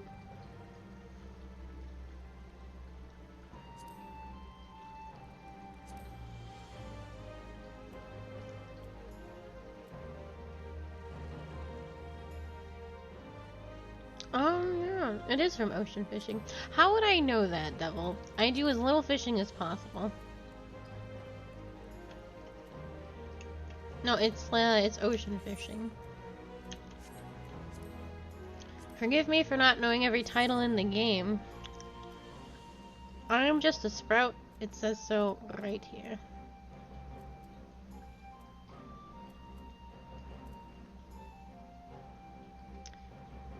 No, you earn the Octopus Traveler's bonus during an ocean fishing voyage. It's ocean fishing. Those are really hard to get now. There's all these special titles, like, if you catch so many... If everyone on the boat... I have them out. If everyone on the boat catches, like, 100 seahorses or 100 octopuses, then you get, like, bonuses and stuff.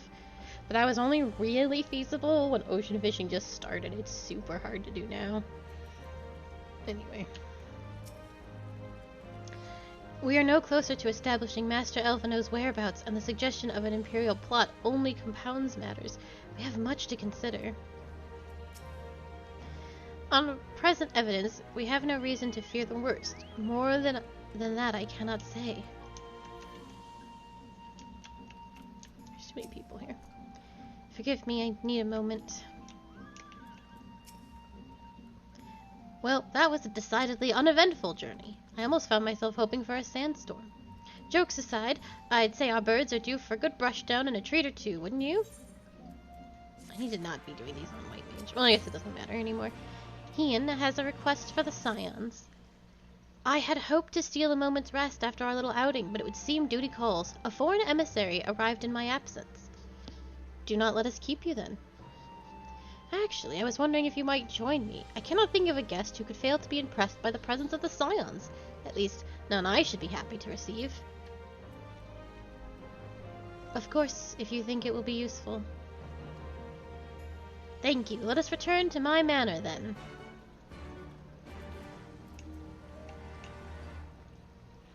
It's actually crazy depressing because when I got that mount, I was 100 points short of getting the title, which was 16,000 points. So I had like 15,900 and was 100 points away from getting like the title too. It was all I could do to scrape up the 10,000 points in ocean fishing though. It's so hard. And it's all RNG. Lord, he is expecting you. May I show you in?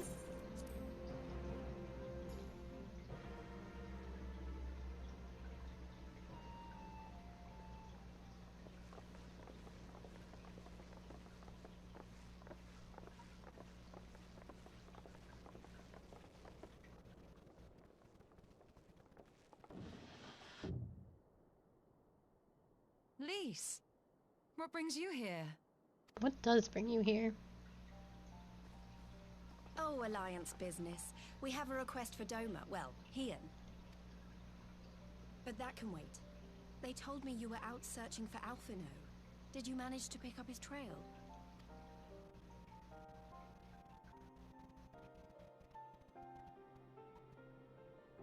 Oh, Sippies. I completely missed the Sippy. It only like just showed up for me, but thank you. Well, if he wasn't at the crash site, he might still have escaped. We have to keep searching.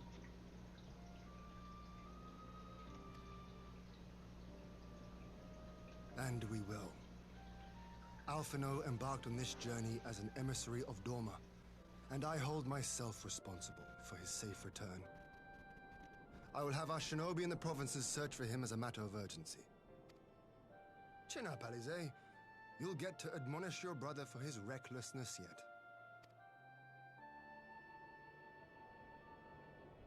Well, someone has to do it.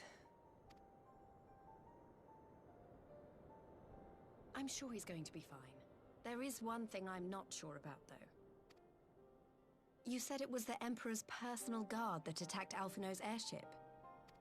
But the Popularis would never have been able to arrange the prisoner exchange without Varys' blessing. So why would he sabotage his own mission? They may not have been acting on Varys' orders. The guard answer not only to him, but to his family, the Crown Prince included. When Yotsuyu summoned Tsukuyomi, Asahi was quick to proclaim that a dormant citizen had violated the terms of our agreement, that the negotiations had failed. And it is this version of events that is now being repeated across Garlemald. To hear the tale, one would think the prisoner exchange never took place. Plainly, someone is manipulating matters from the shadows. Most likely Xenos, or whoever it is that wears his face. Whichever Ascian you mean. We all know the nature of our adversary. The servants of chaos are true to their name. Their meddling has cost Doma a chance at peace. Whoever it was that loosed his personal guard, the Emperor cannot be ignorant of these developments. We must proceed on the assumption that our treaty is indeed in tatters.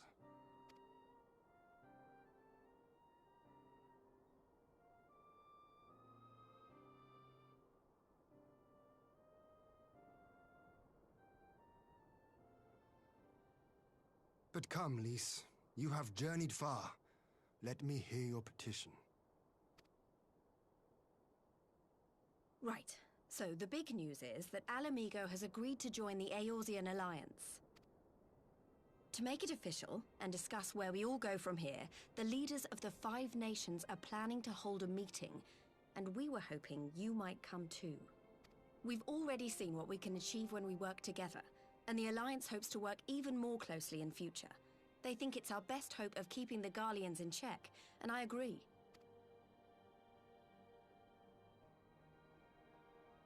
As do I.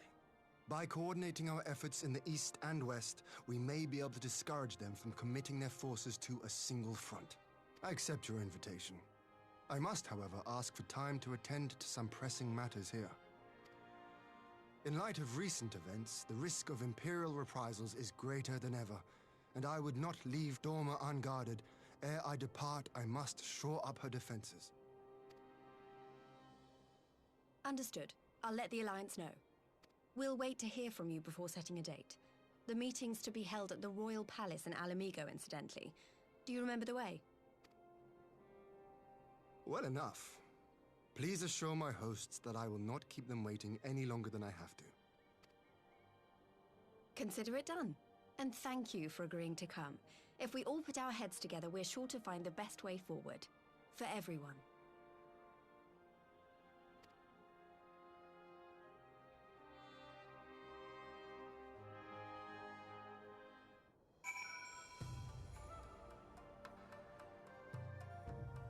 Thank you for this information, Nick. Yuri assures me the task of searching is best left to her comrades. I shall trust to their experience and focus on what I can do. That the Alliance would extend an invitation to Doma bespeaks the depth of their concern, nor are they misguided. If Garlemald has fallen under Ascian control, the threat we face is incalculable. Don't worry, Alphino's been through countless trials and come out stronger every time. He'll be back, I'm sure of it. While we are happy to cooperate with the Eorzean Alliance, there are many things that Doma must do alone. My advisors and I will presently convene to discuss the matter of Doma's defenses. You're welcome to stay, of course. Had you not offered, I would have requested leave to remain. Where the Ascians are concerned, naught may be left to chance. As ever, we would benefit from your experience. I thank you for coming, Lys, even if it was unofficial business. I had hoped there might be time to show you the land that you helped save, but I will settle for a fleeting visit if needs must.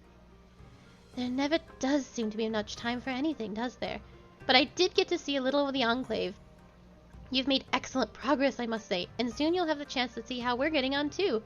Till the meeting, then. Akali, I was wondering if I might have a word with you before I go, in private? Go on, friend. I will send for Hakuro and the others in the meantime. Great. I'll wait for you at the docks. You see Alicent turn the fuck around when she said private? She was like, dun dun.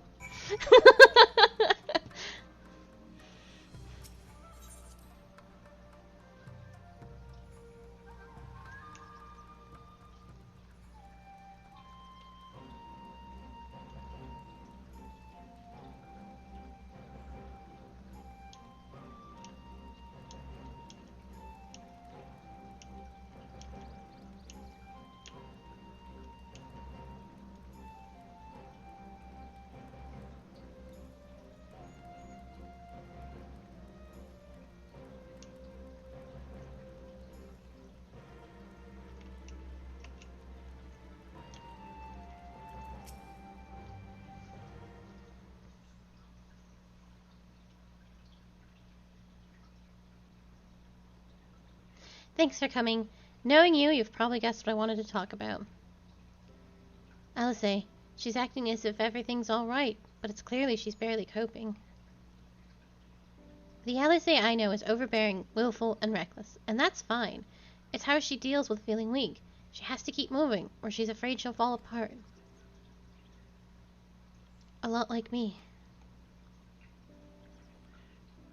But the thing about people like us is that we need someone to keep an eye on us. I had Papalymo, and now I have my friends in the Resistance. And Alicent has you and the Scions. before you start, I'm not saying you're neglecting her. I'm sure you aren't. And I'm sure you won't. But she's a good friend, and when I see her like this, I can't help worrying. So please make sure you give her all the support she needs, alright? You have nothing to worry about, seriously.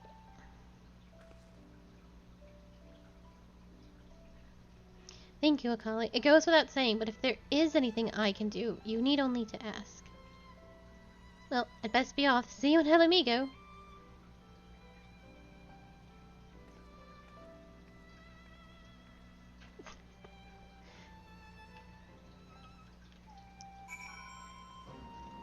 Into the sea. I wish. This is like the third person who has been like, make sure you keep an eye on Alizé.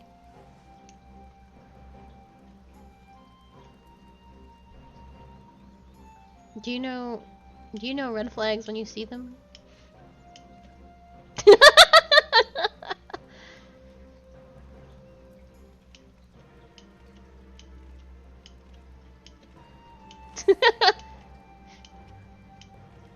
Was he fine? Do you remember Oshafat, who was like, it would be an honor to die for Ishgard, and then he died for Ishgard? Do you remember that? Do you remember when that happened?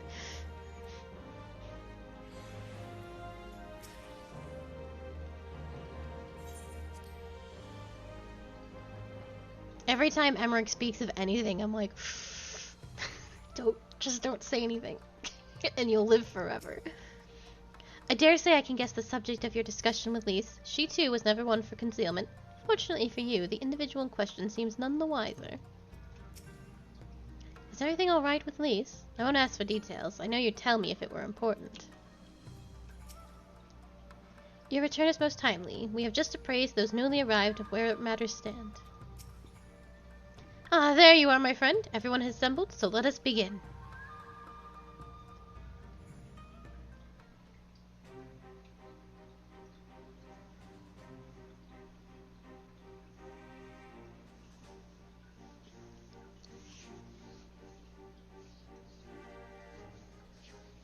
If we are to ready ourselves for invasion, we shall need manpower, provisions, and time, all of which are in notably short supply.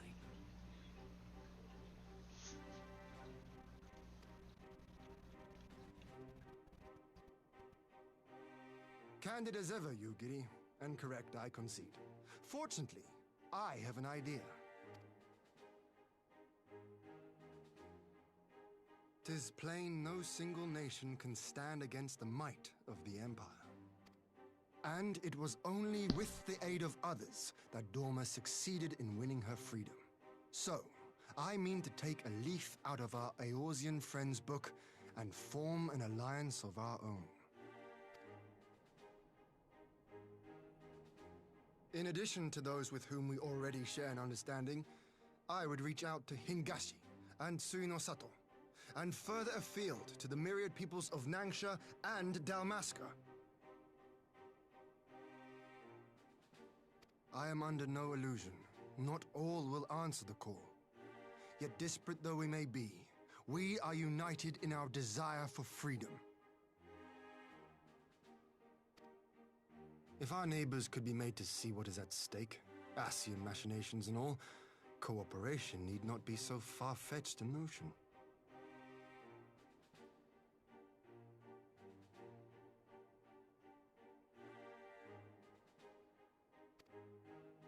It may even seem practical. Under the guidance of our former leader, Master Louis Soir, we once strove to unite the fractious city-states of Eorzea. I dare say that experience shall be of use in your endeavor. We should be glad of your wisdom. For the record, I would have been in favor of this plan even if it hadn't been my grandfather's, but I have to ask, how will we secure the time to carry it out?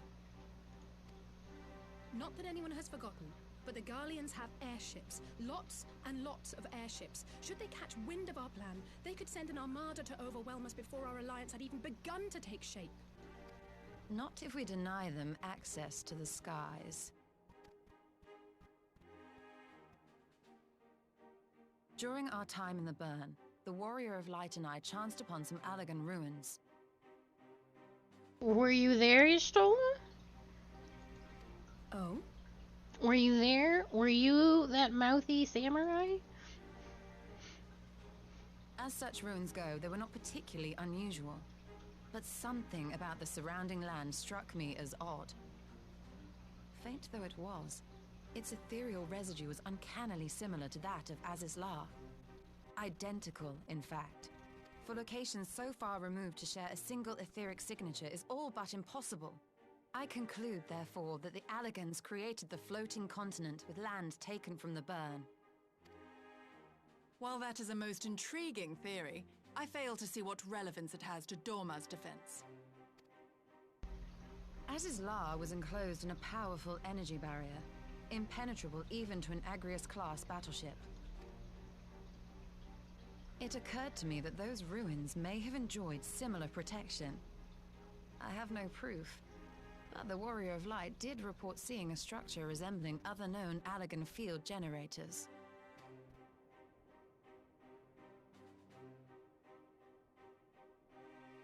All right. But even if we could put up such an energy barrier, it surely wouldn't extend beyond the limits of the burn. So what's to stop the Garleans flying around it?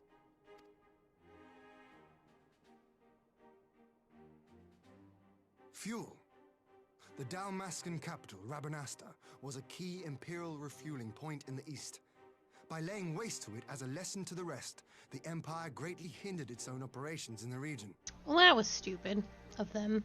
If an Imperial fleet were to advance upon Doma, it would now have little choice but to travel, as the crow flies, over the burn. I see. A word of caution. Even assuming the generator still functions, raising a barrier of such a scale will require a prodigious amount of energy. And few places are so bereft of suitable crystals as the burn.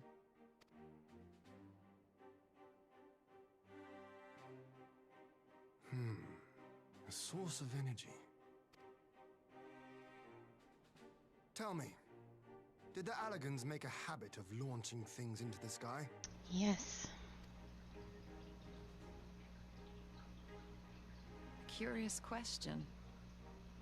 Besides Azizlar, I know of only one other notable instance. The Red Moon Dalamud, whose fall triggered the calamity. Just the 2 occasions, you say? Then I believe I may have a solution to our energy problem. We make a new moon. You do? I may. To find out for sure, we would need to visit the Azim Steppe. Which would, I now see, present the perfect opportunity to discuss an alliance with the Zayla tribes. How very neat. What say you then? Shall we see whether this road leads? I might have an issue if I cannot fly in the Azim Steppe. I think I need to be able to fly to get to this plot point.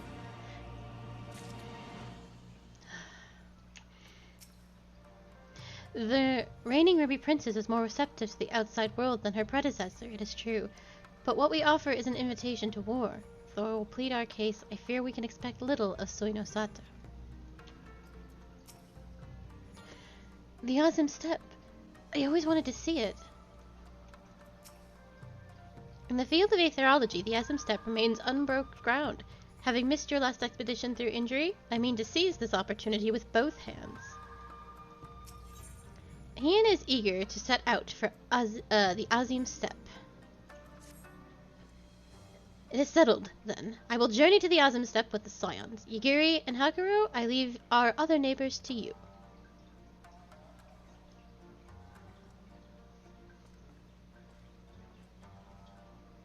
My apologies, but I won't be joining you. I am no aetherologist, and what skills I do possess are unlikely to be of any great use to the mission. And more importantly, it seems to me that the ruins in the burn warrant attention. And so, while you are away securing an energy source, I will engage our friends at Garland Ironworks to undertake a complete overhaul of the field generators. We'll need them in good working order if our plan is to succeed. I trust there are no objections? Have care in the burn. Have care on the step. From what I hear, the Zayla like fighting with friends almost as much as foes. Good luck.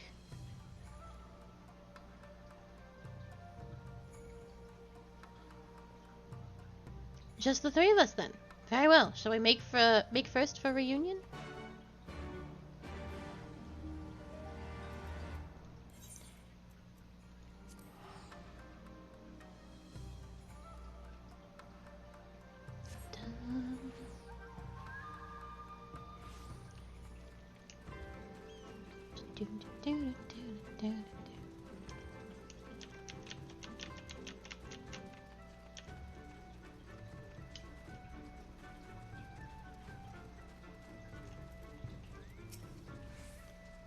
Tis a fine feeling to be back. Were it not for our mission, I would like nothing more than to lie on the grass and watch the clouds float by. So this is the Azim Step. The tales do not do it justice. If you think the view is impressive here, wait until we reach higher ground. Actually, seeing as it's your first visit, permit me to show you my favorite spot.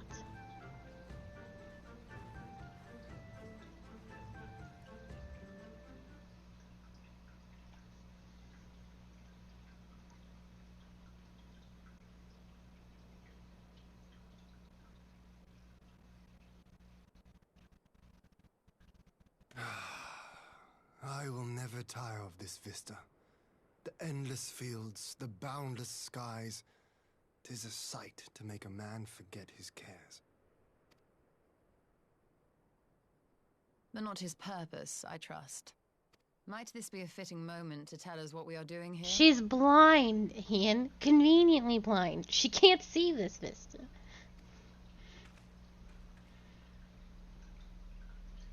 Of course. During my time with the mole, I learned some few myths of this land. One goes thus.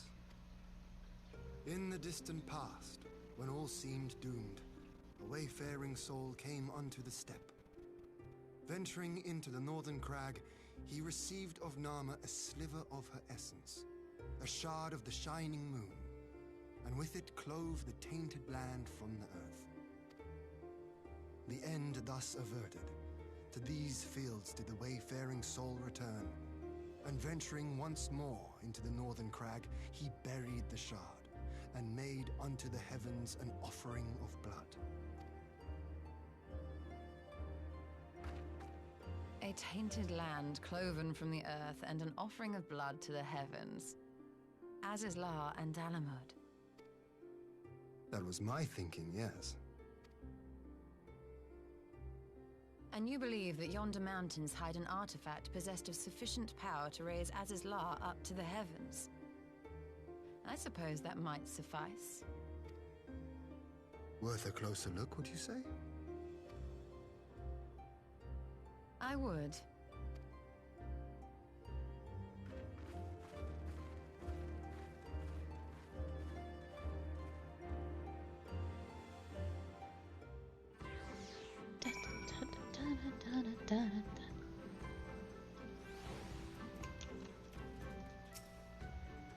An intriguing myth, though I wonder how Nama came to be woven into it. An elegant hand, perhaps.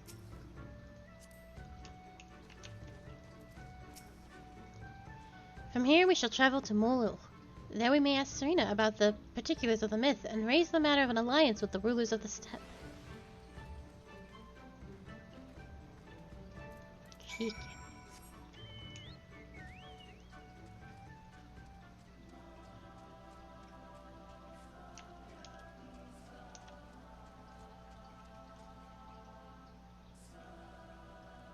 This is a hunt train? Or maps? They're all in different FCs. It might be a hunt train.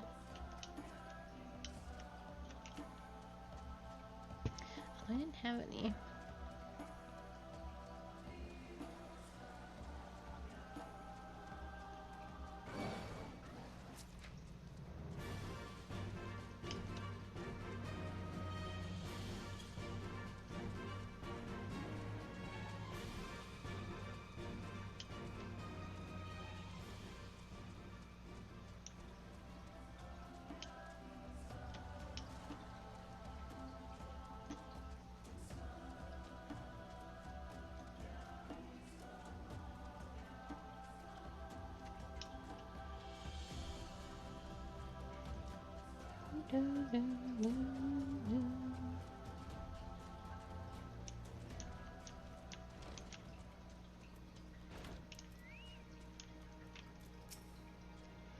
So that is Serena. At least told me something of the woman, but I did not think we would have the occasion to meet. Tell me, do you notice anything different about the mole? How they carry themselves? That, my friend, is pride. I do believe their victory in the Nada meant more to them than I realized.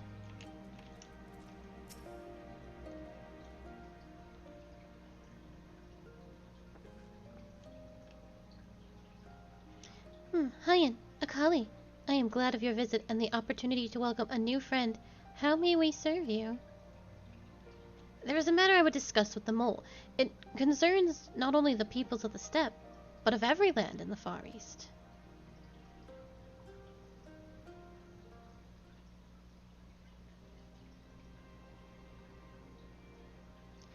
A shard of the shining moon left behind by a wayfaring soul. And you need this to protect our lands? I do. My friends and I wish to find the shard and ascertain the extent of its power. Will you tell me more of the place where it lies buried, this northern crag? If that is your wish, in the mountains to the north there is a cavern called the House of the Crooked Coin. Inside this cavern are pillars of stone that legend holds to be the source of Nama's power. There, I believe, you will find what you seek. Ah, yes, I know the place. 'Tis a brisk walk from here. And what are your thoughts on an alliance? Should the Empire return, our lands will be engulfed in a storm of conflict, whether we will it or no. If we do not stand together, then we fall apart. This I believe with all my heart. However,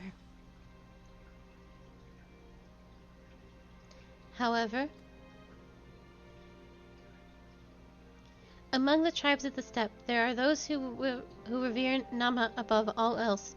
To them, the pillars are sacred and not to be disturbed. Should you proceed as you propose, such tribes are like to spurn an alliance, prompting others to follow their example. That is my concern. But it's by no means certain that the pillars will provide the power you seek. Ere you risk the ire of the followers of Nama, might you not first visit the House of the Crooked Coin? If all is as hope.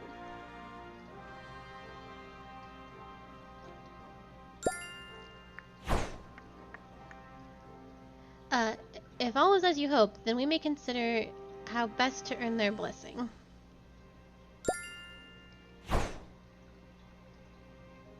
Miss Q. Do not click on... Yeah, I am sure those are the new hosses. So can you ban those? Don't go on their pages, just in case. But you know how to do it from where? From your mod settings, yeah? If you're in mod settings, you can see list of activity, and you can just ban those from there.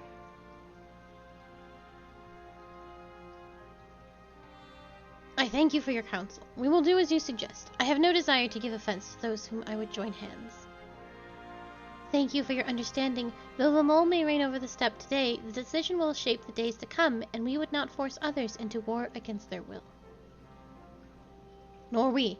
100-fold stronger are they who choose to fight on their own accord.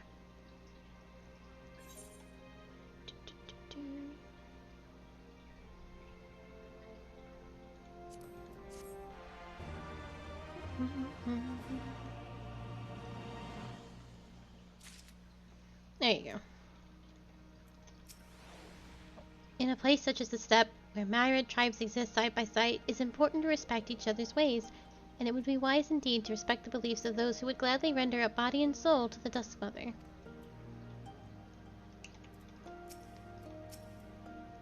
Serena is quite right. Before we seek permission to use the pillars, we should determine if they are suitable for our purposes.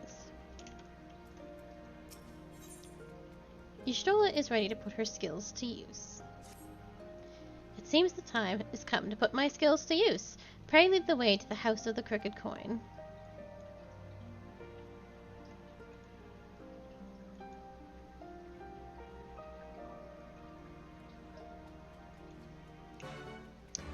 Thank you much.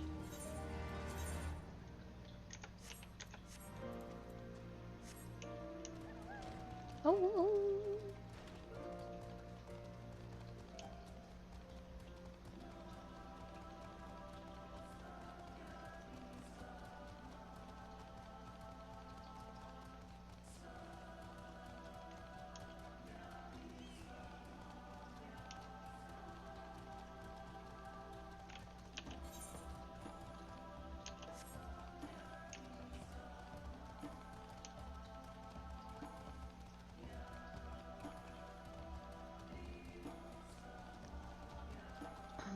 true.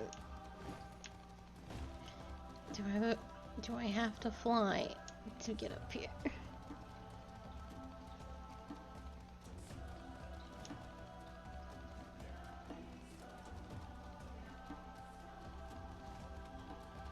Oh, thank goodness.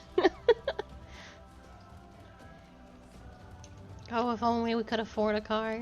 If only you could afford a car.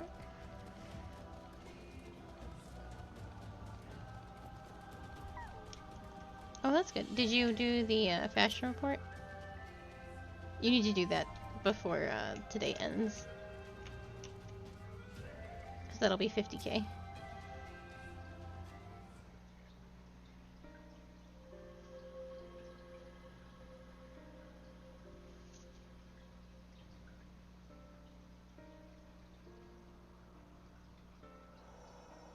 Such an abundance of ether. Are we in luck?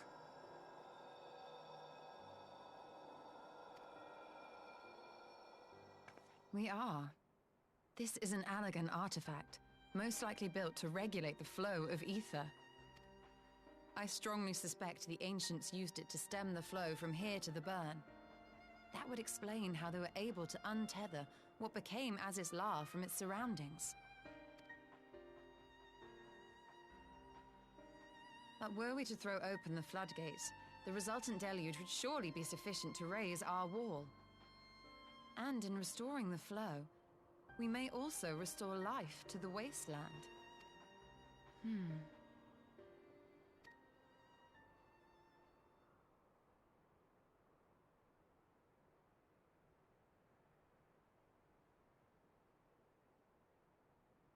What is it? While the device itself harbors a surfeit of ether, the opposite is true of the surrounding area.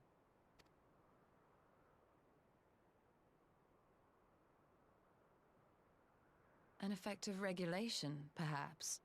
A similar phenomenon seemed to be occurring in Doma.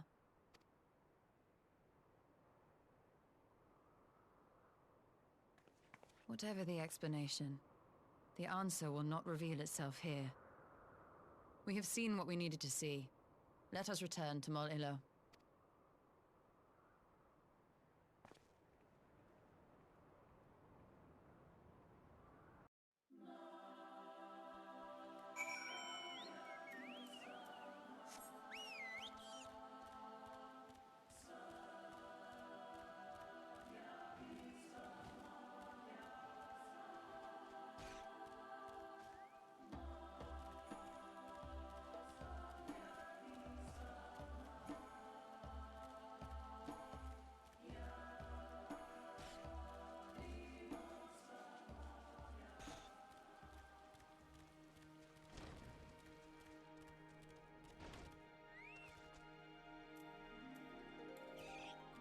Not sus at all.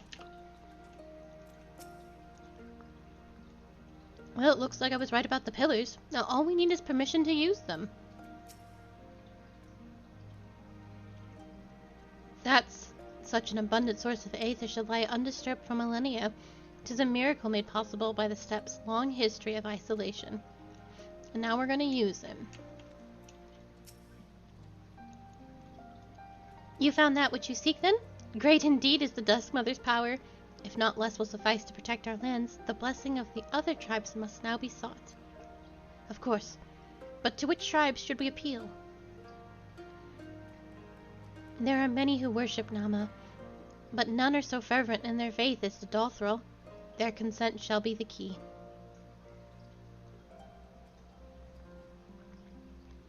The Dothrel?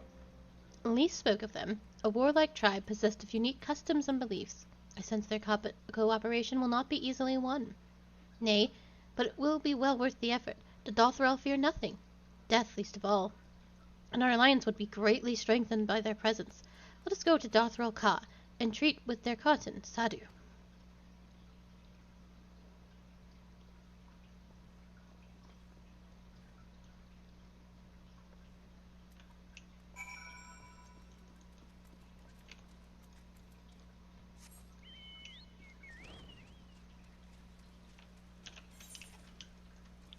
It'll be faster if I use the Aetherite. I don't have that one attuned, so.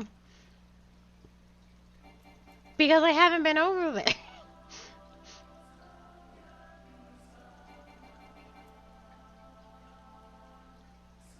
We have to go see Sadhu.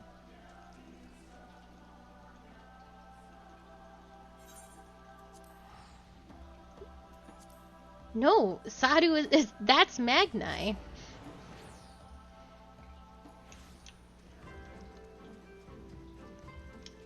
We have to go see Sadhu.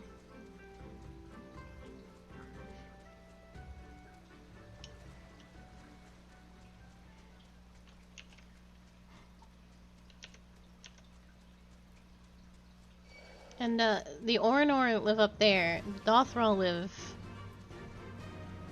You've got your Sailor tribes mixed up.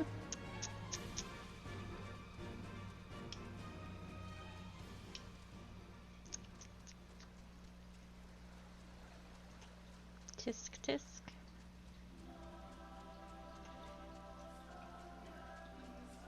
Oh, ether current. I'm well on my way. Every day we get a little bit closer. What are you talking about, video game?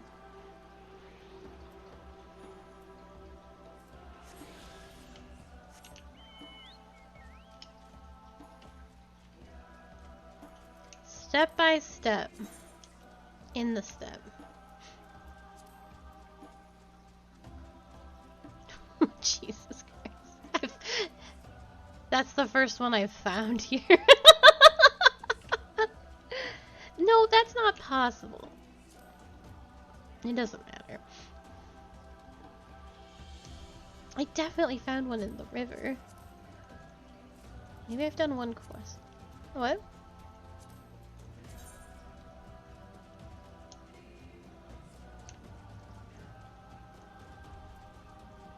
Oh, is the green ones? I thought the green ones were quests because they're exclamation points. Oh, good. That would explain. Hmm?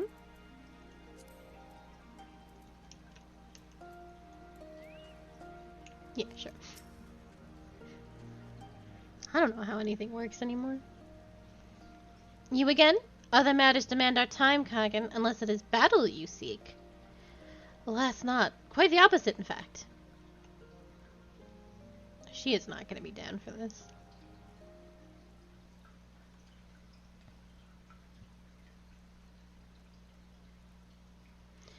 Talking, always talking. You say the pillars hold great power. Of course they do. They are the source of Nama's strength. To the Dothral, no place is more sacred, and we will make ash of any who would defile it. Though I see that is not your wish. You seek the wisdom in our proposition, then? You will join hands with us? I said nothing of joining hands. You wish to wield Nama's power to defend these lands? And this I will allow. But for leaving the steppe to fight the men in iron, I would have something in return. Namely? Namely battle. With you, Kagan. The Nadam ended ere it began. I would face you alone, again, alone, without distractions. Defeat me, prove yourself the stronger, and you shall have Dothral as your allies. Surely these are agreeable terms? Well, this is a not wholly unexpected turn of events, though I had assumed I would be the one required to fight. Alas, the Kutan has made her choice. Shall we dance? Ha! It shall be a battle the steppe shall not soon forget. Already my soul burns brighter. Prepare yourself, Kagan, and await me outside the car. I will gather my witnesses and join you anon.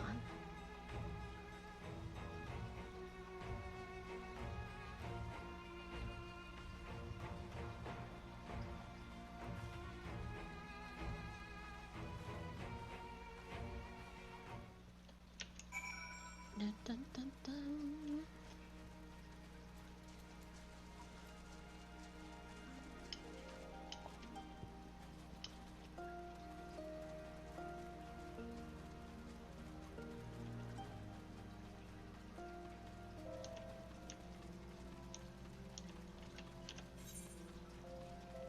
have to go so far.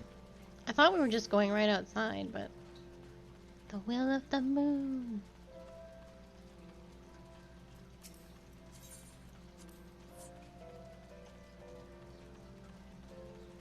Goodbye.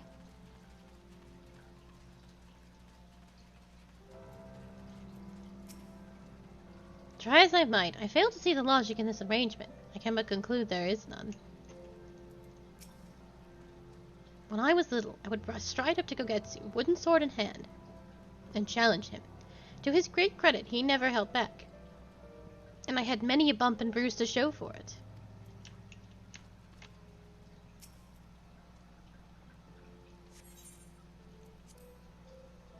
Yeah.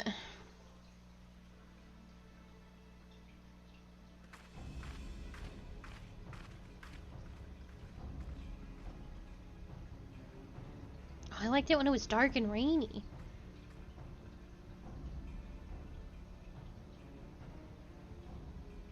Yes! This spot shall serve as well as any. I shall enjoy this Hahn. I have been saying this word wrong. Is this truly necessary? Have you no peaceable way of making decisions? Speak not of peace. You stand before proud warriors of the Dathal. In the heat of battle do our souls burn brightest. We lay low the strong that we may rise higher. That is our way. The way of might. There is no other. Oh, they do not want for conviction.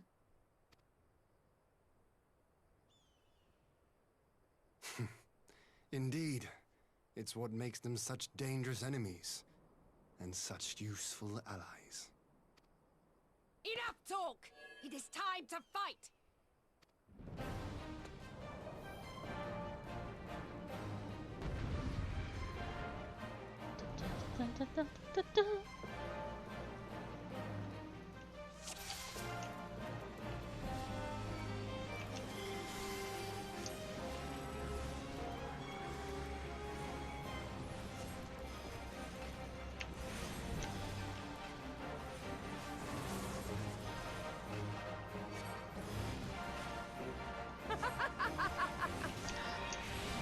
Ooh.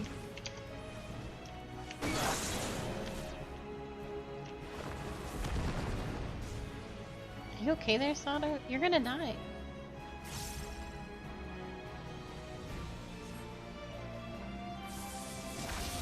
Oh, okay.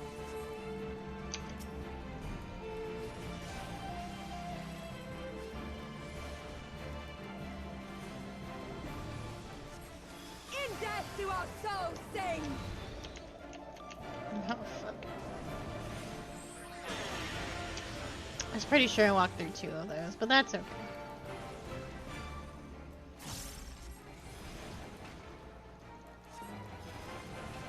In death do our souls sing!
In death do our souls sing!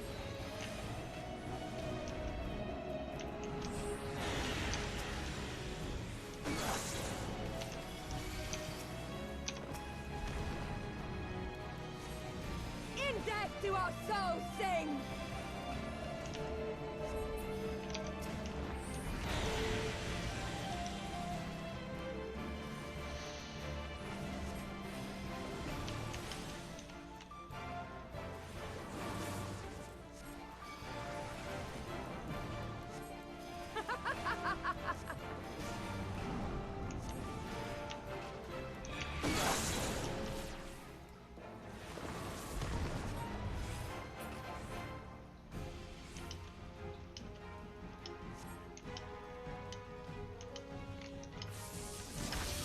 Wait, really? Why are we not done here? How it burns!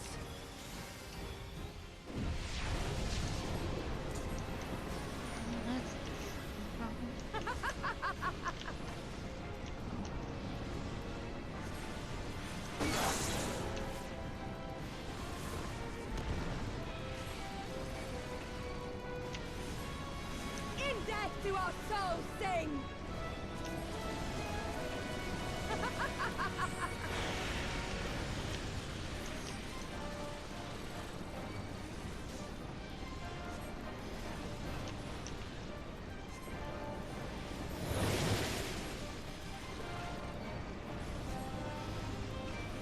In death do our souls sing!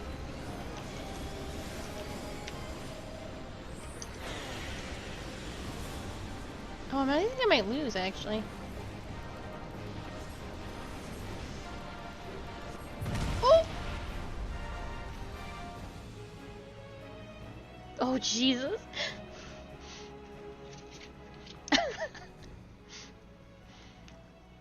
Yes! Yes! Not since the Nardum has my soul burned so! Exit.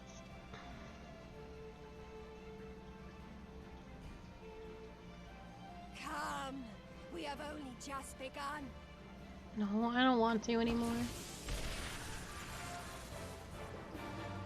Enough! You were not granted leave to set the steppe ablaze.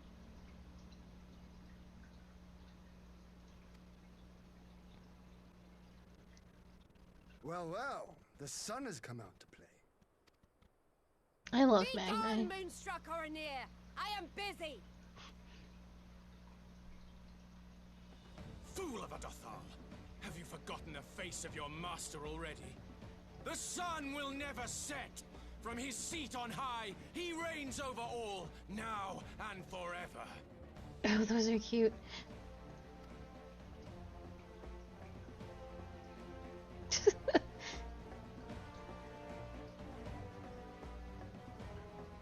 Yet what should he find here but a battle to determine the fate of the steppe?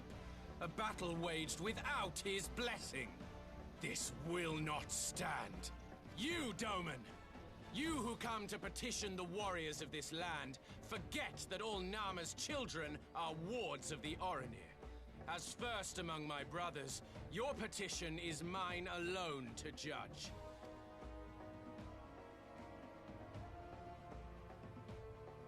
Ugh, these words are as wind from a horse's backside. Plentiful, but your axe sings more sweetly. Let her speak for you.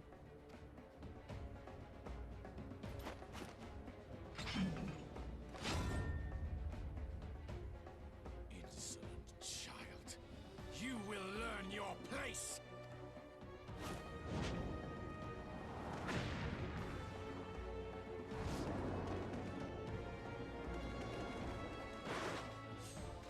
Forgive me, Brother Magni, but we have an arrangement with Lothar. We will not abide any interruptions. Are you able to grab that one too? Missed you. Yeah. Thank you. So be it. The sun will pass judgment on all. Didakul, join me.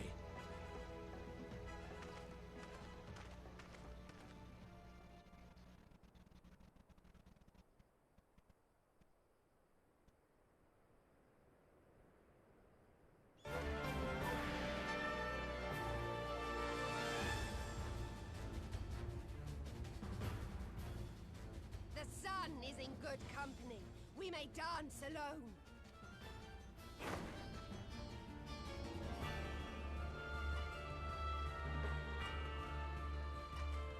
Beg not for mercy, for you will have none. Bear witness to the power and the glory of Azim!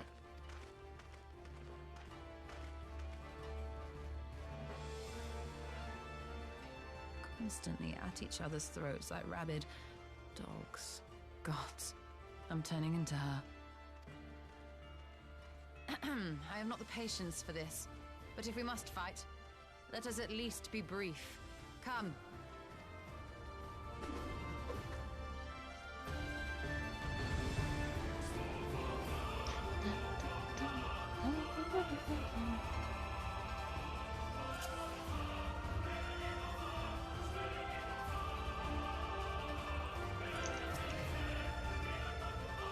Oh shit. Well.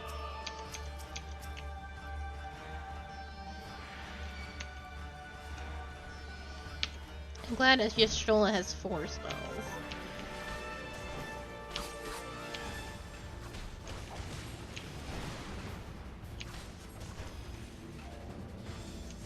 I didn't take you for a gilf, though.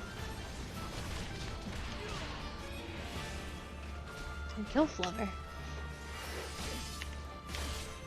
Heal or die!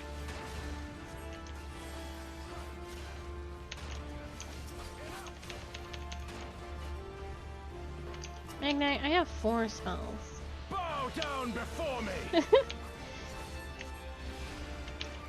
Magnite, I have 4 spells. Oh, shoot.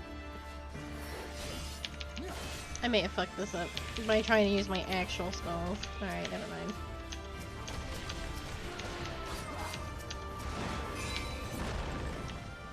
Heal or die!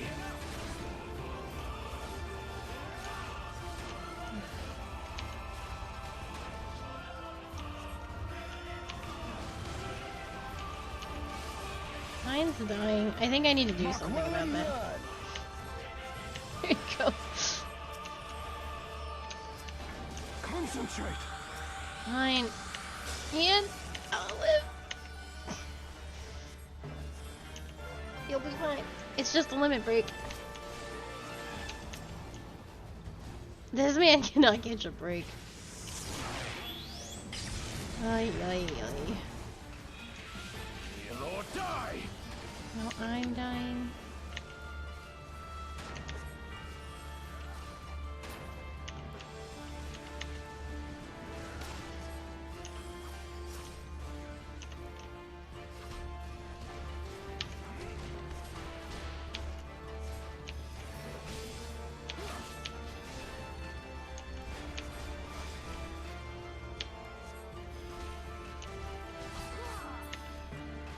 I've seen Ian's loadout. It's not good. Bow down before me! Mark well and learn!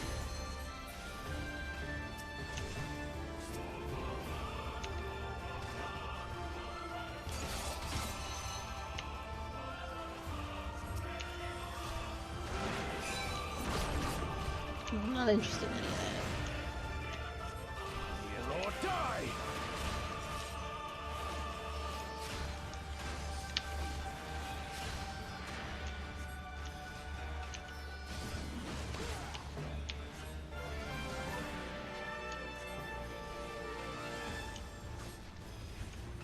Bow down before me!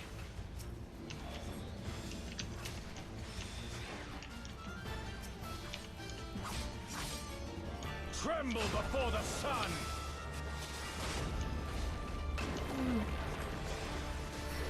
How about I just killed Magnite instead?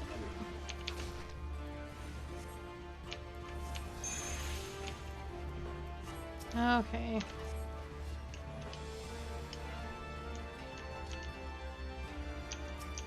I can do mechanics Let us be instead. about it!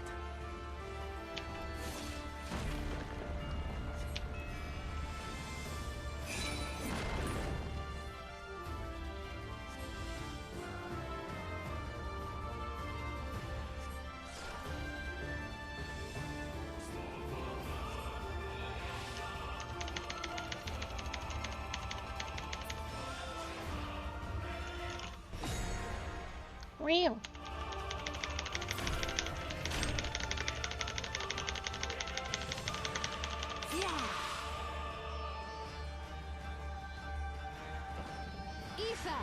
To me!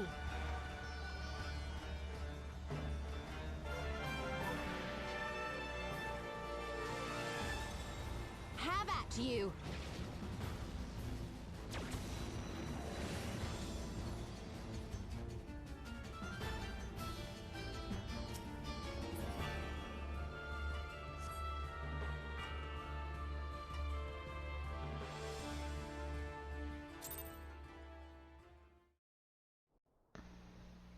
Never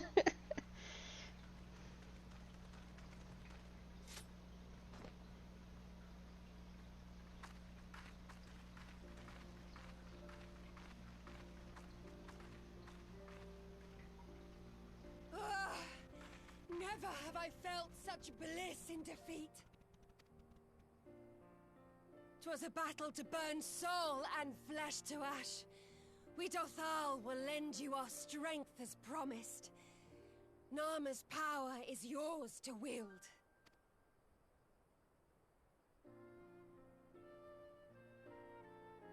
What does the sun say to that?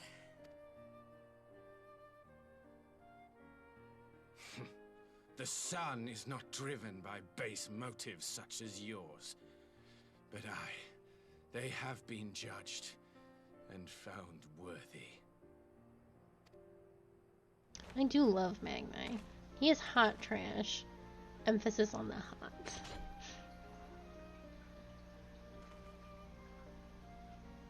It is the way of the Oranir to accord recognition and respect to the strong. You have made sufficient proof of your strength. The sun shall answer your call. You have our thanks. We are glad to call you allies.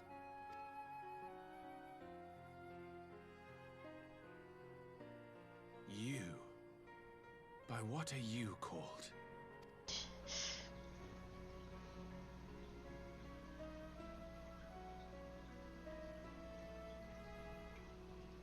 Y'shtola, why?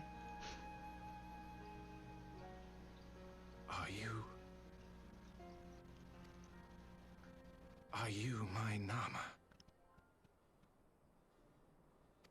Yeah. Get it, boy. I beg your pardon? In battle, you shone with all the majesty of the full moon's light. Your healing touch, the embodiment of the Dusk Mother's love.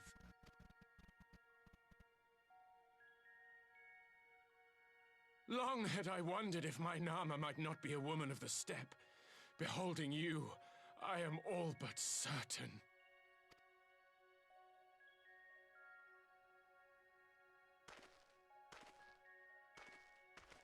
Now, look into my eyes. Could it be? Could you be?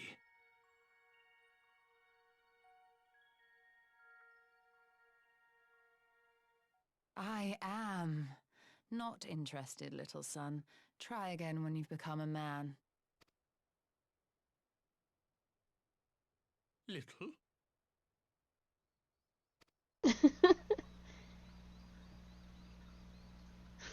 He doesn't understand.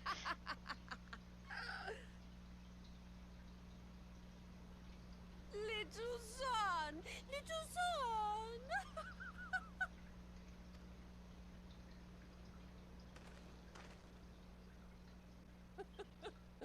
Does it pain you, little son? Crave you salve to soothe the ache? Fire to sear the wound in your heart?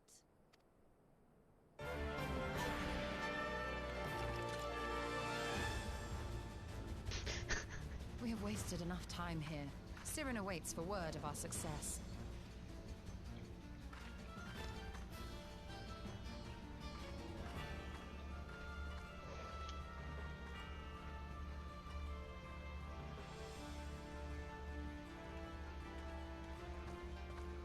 It may have been your golden gamer out of the week, Sprightly, but it was not Magnus. Once again, denied.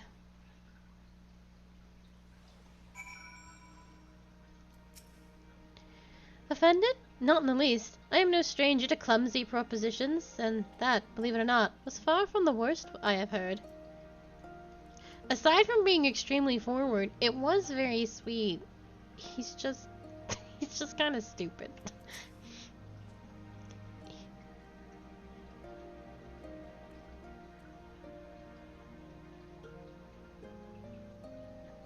Magnai's announced appearance had me worried for a moment, but it was not his day to shine. Still, I cannot fault the man's bravery. The man saw something beautiful, something so beautiful, and that kicked his ass so thoroughly, and he was like, yeah, I'm gonna marry that, actually. You cannot blame the man for giving it a shot, however blindly. You had not only had to contend with Sadu, but Magnai too? Such a fierce battle that must have been. Yet here you stand, triumphant, having passed such a test. They could not well deny you their allegiance. The mole will make no such demands. Weak though we are, we will gladly stand with you.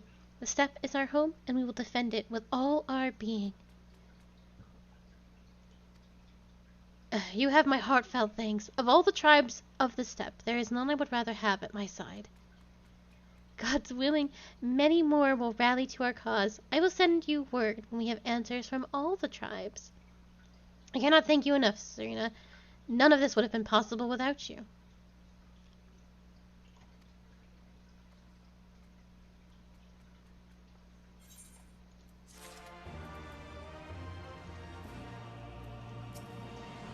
Though Mole have no love for war, we love our home fiercely. Should the steppe be threatened, we will rise up to protect it, as will many other tribes, I believe. On the matter of Nama's power and the Alliance, the gods have remained silent. That is their way of telling us to choose with our hearts. And so our alliance begins to take shape. Now if we can just get Aether flowing again, it will have been a successful trip. Y'shtola would see Aether flow once more. We have the requisite consent. It is time to put Nama's power to use. If the Aether flows as planned, all that remains is to have the Ironworks engineers do their work at the ruins. Come, let us return to the house of the Crooked Coin. No. It's so far for me to go, Y'shtola. I have to walk.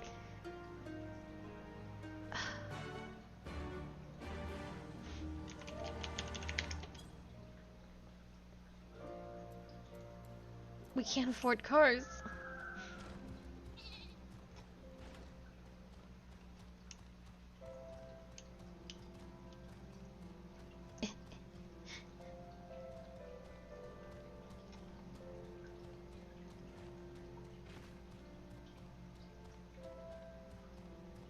I'll walk a lonely road, the only one that I have ever known.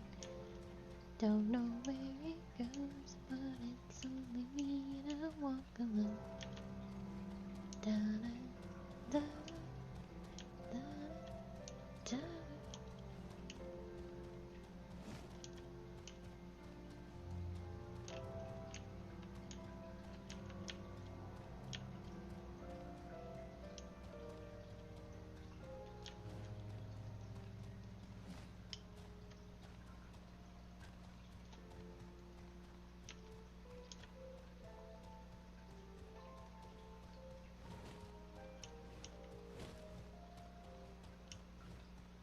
Where are you, Miss Q?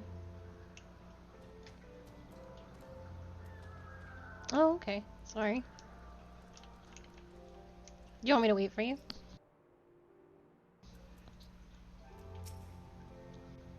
Oh, I didn't realize that it would take you a little bit longer to do the fight. Did it go okay?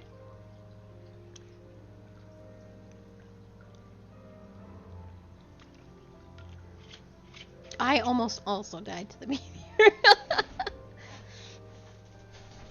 It was a bit rough. I would not have the first idea how to awaken such a contraption, let alone control it. But I am not an Archon or Charlian. You'll catch up quick because you can simply fly everywhere. I shall begin at once. You may wish to step back.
Did it work?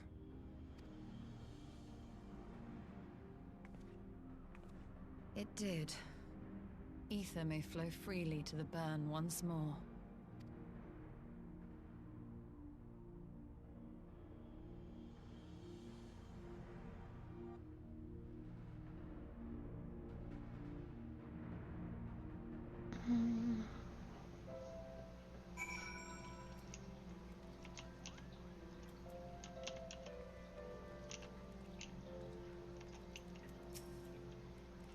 To manipulate aether in such vast quantities is draining, to say the least. I shall take it slowly, for a while.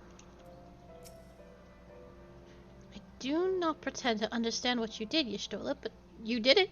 Thanks to you, and Akali, of course, we have taken a momentous step towards securing our defenses. Now, as much as I believe a rest is in order, we should probably make haste back to the Enclave. Agreed. The others may have already returned from their missions, and I would like to know how things stand. As would I. Without further ado, then.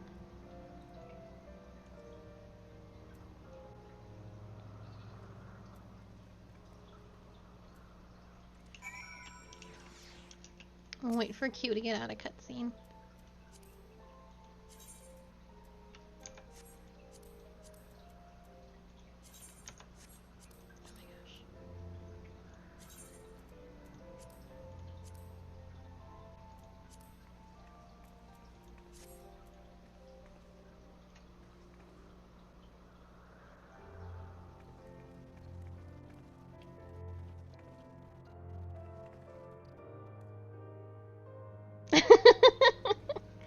I don't know what you're talking about.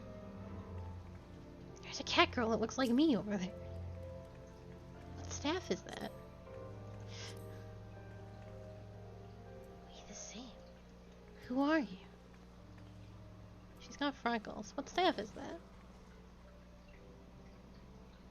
I feel like that's a gold saucer one. That Kingdom Hearts looking bullshit.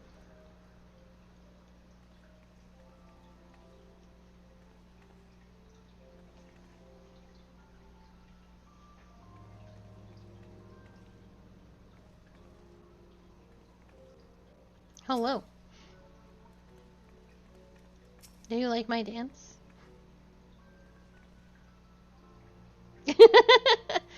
And it could be yours. With the completion of some Hildebrand quests. When it comes to Hildebrand, the cost is your ever precious IQ points.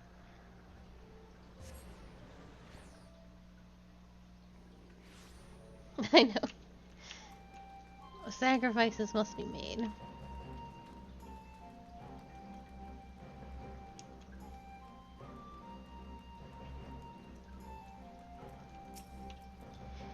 Lord Ian is expecting you. May I show you in?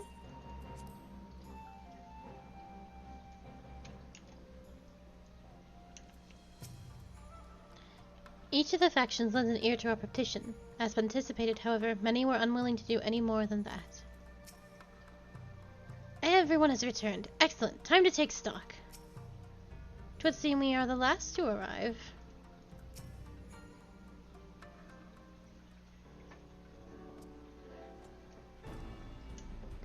Judging by your triumphant expressions, I take it went well on the Azim step?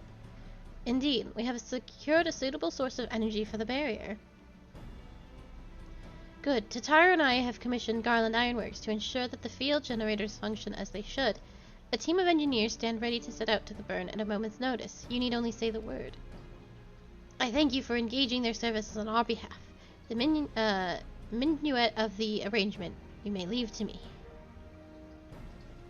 Which just leaves the small matter of our alliance. So, Yaguri and Hakuru, how fared you with our neighbors? My lord, all of the factions we approached are in agreement that the Empire poses a threat, and many responded positively to a talk of an alliance. From Higashi and Soino-Satu, however, received outright rejections. The former will not break its treaty with the Empire, and the latter will not involve itself in conflict. Just as we suspected, then.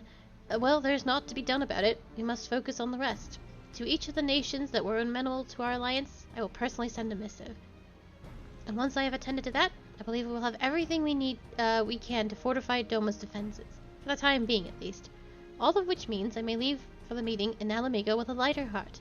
Yagiri, Hakaru, if you would be so kind as to hold the fort in my absence.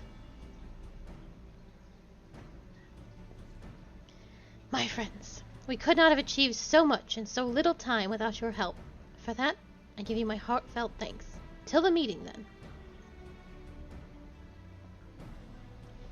I took the liberty of asking Thangrid to attend as well. He should have arrived in the Alamigan quarter by now. Then let us not keep him waiting, shall we?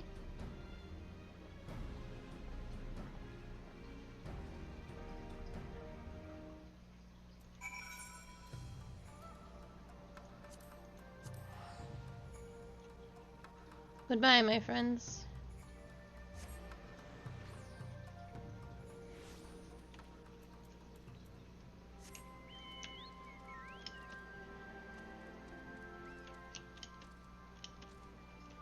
Damn her. Damn you. It does suck.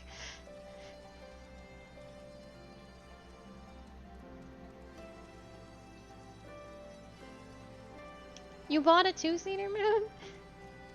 You didn't have to. You bought them and go. And just in case you don't get the car in time.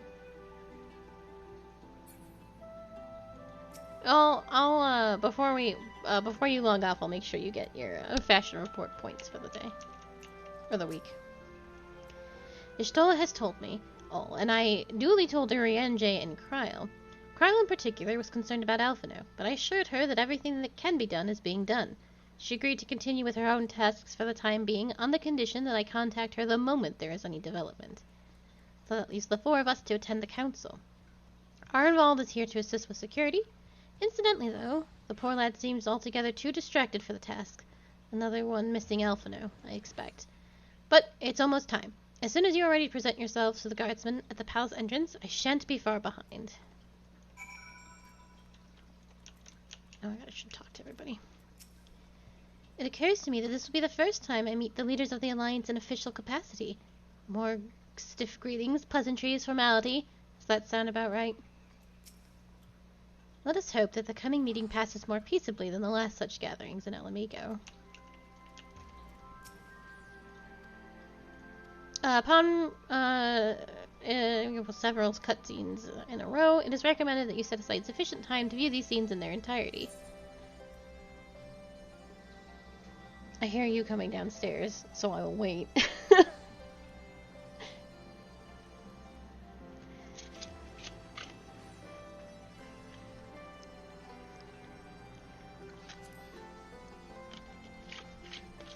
Getting yourself a little snack for all the cutscenes?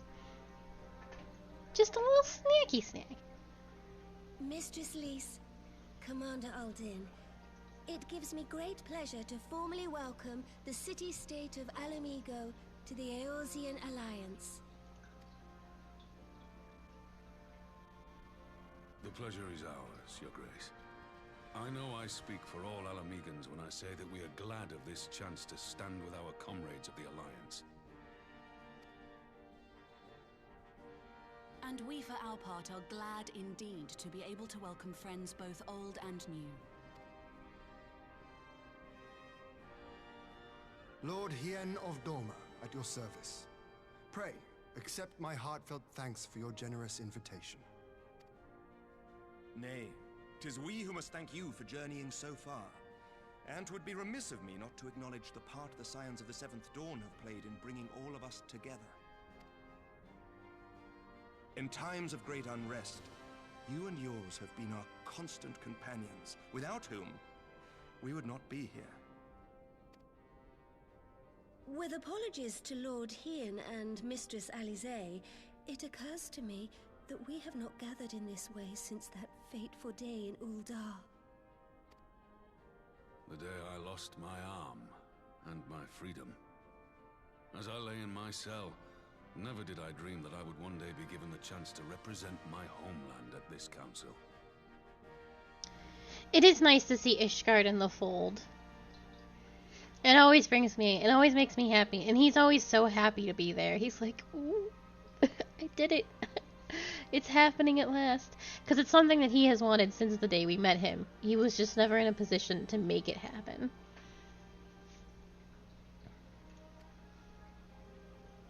I would not even be alive had you not plucked me from the jaws of death. You, Yugiri, and Alphino. Would that the lad could be with us.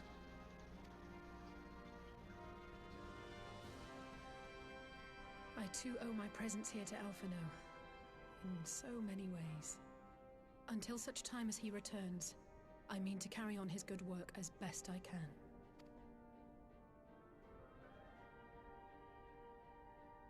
Come, friends. Let us leave the past in the past and turn our eyes to the future. My Lord Hien, pray, tell us how things stand in the east.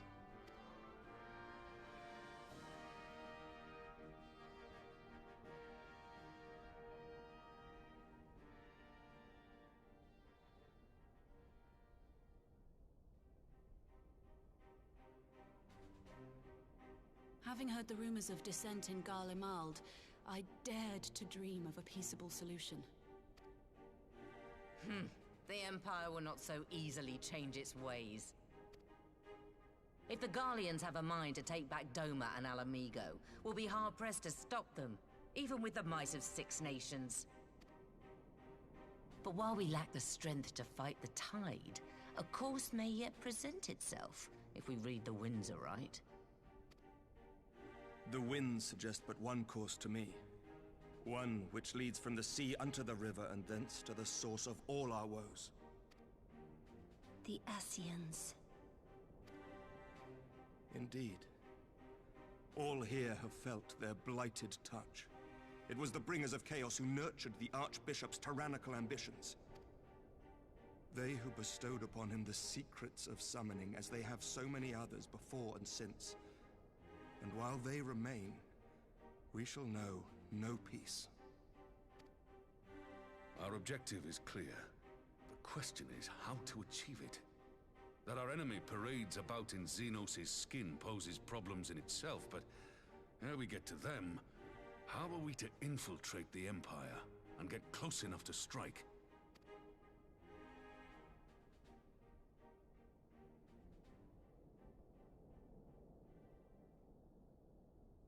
While I see the wisdom in targeting the Ascians, an assassination attempt on Garlean soil would do little to aid our cause, even were it to succeed.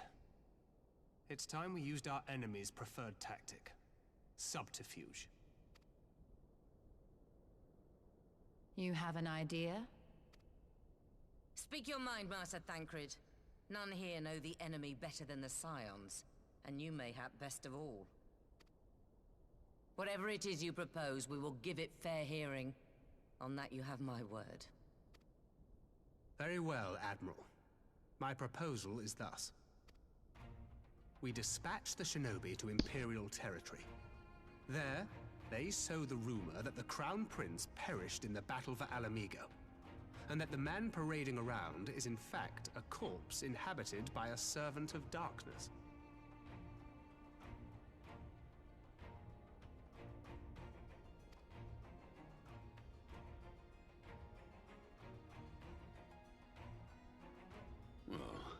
It does have the ring of truth about it. And were the Garleans to learn that their future ruler is a puppet, the Empire would be shaken to the core. But at the risk of sounding stupid, would they actually believe such an unlikely story? I didn't. Ordinarily not. But prior to his miraculous recovery, rumors of Xenos' death had already begun to circulate around the Empire. Ultimately, however, what the masses believe is not our chief concern. Our true objective is to create an opening for rival factions within Garlemald to exploit. Just as a war of succession erupted in the wake of Emperor Solus's death. A war which raged until but recently, plunging the Imperial House into disarray as nephew and uncle grappled for the throne. The uncle? It is no coincidence that one of Varus's first acts as Emperor was to name Xenos heir apparent, family feuds being so tiresome when armies are involved. Not all welcomed his choice of successor, however.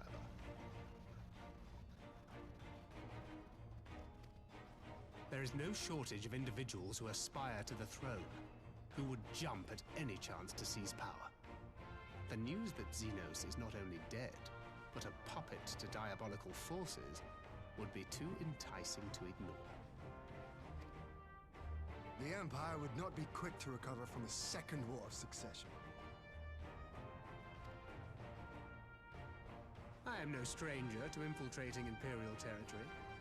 With a team of operatives gathered from among the Alliance's finest, the plan should have a reasonable chance of success. Doma already has shinobi in place throughout the provinces. We stand ready to act, and act we must. What say you all?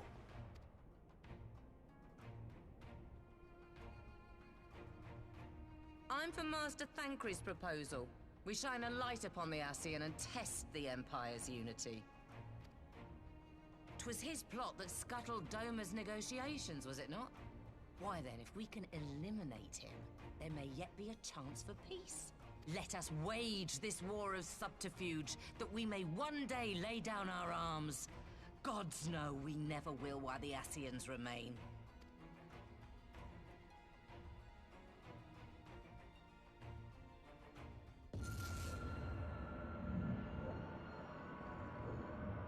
That way. Sorrow.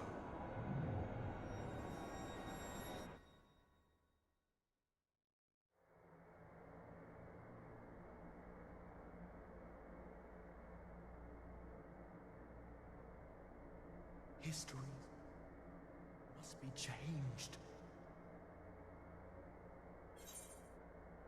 Who is this? Ahead looms a calamity. Ahead looms light, expunging all form and life. Twin dooms only you can forestall. Only you. What's the matter?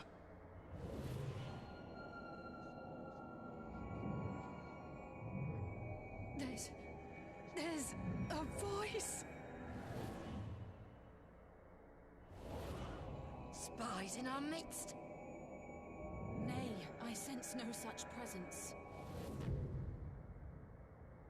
Let expanse contract. Eon become instant. Throw wide the gates that we may pass.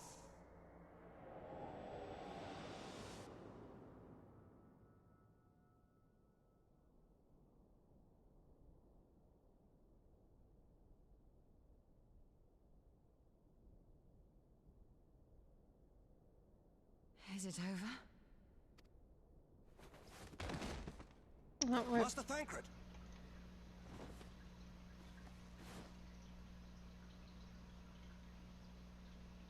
For Fend. Bear him to a private chamber. Have every healer make ready. Swiftly!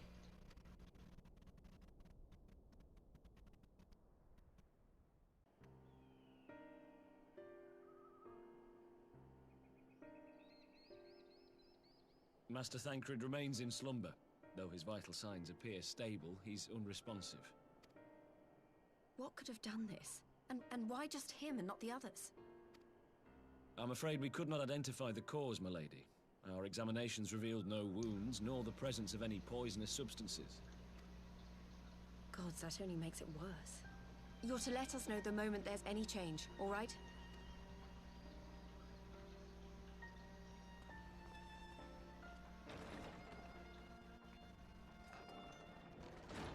Thank you for coming.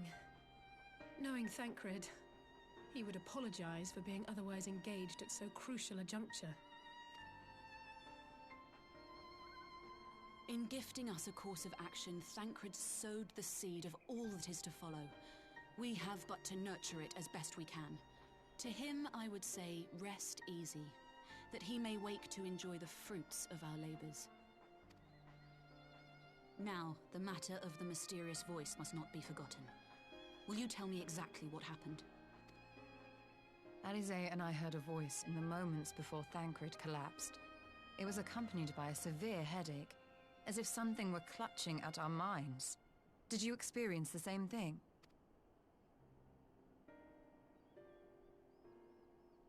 So, in between the voice and the pain, you felt as if you were somewhere else entirely?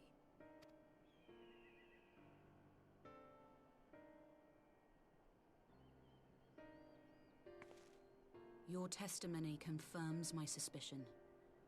That which you experienced was, I believe, your soul being plucked from your flesh. Called. Called? I myself examined Thancred. Reach out as I may, I could not sense in him the spark of life that is his soul.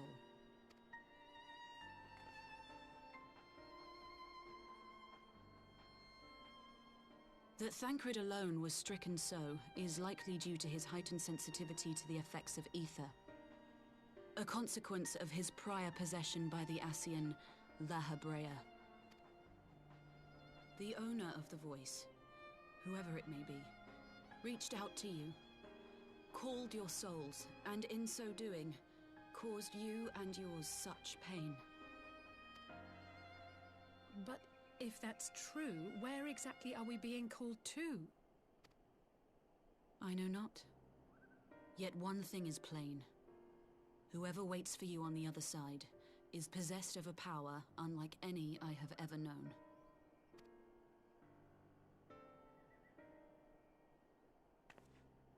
Forgive us, Lys, but may we leave Thancred in your care for a time? As if you had to ask. I may not be a scion anymore, but I'm no less a friend. Don't worry. I'll see to it that Thancred's well looked after. Just focus on solving this mystery, all right? Thank you, Lys. As the Elder Seedseer says, 'tis no ordinary individual we are dealing with. Nor can we discount the possibility of Ascian involvement. Whoever or whatever is behind this, the sooner we find out, the better.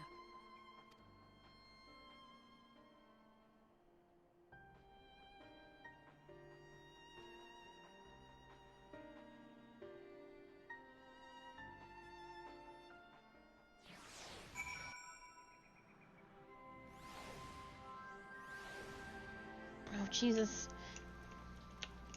Put your car away. Never have I encountered such a phenomenon. If this is magic, it is beyond my ken. Don't worry about Thancred. I'll send word as soon as there's any change.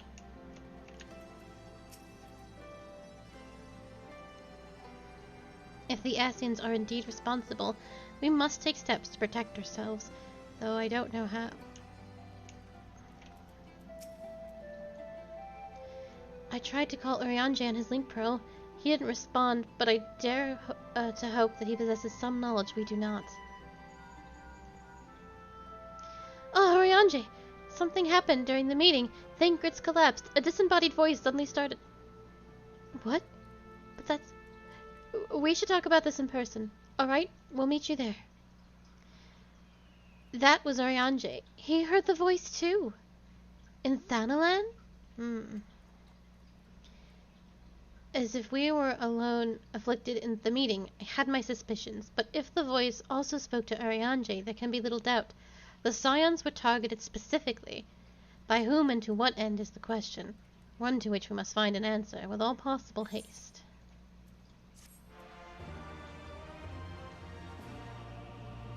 Yeah, the upside-down unicorn necklace. I always... Oh, she's not... I can't see it with this fucking car in the way. But I always thought it was like a little cow, but like upside down. Can you move your fucking car? Anyway. I'm gonna kill this person.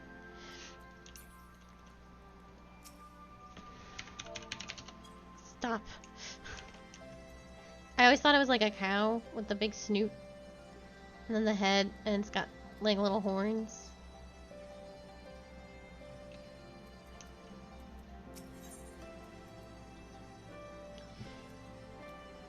She was not funny enough.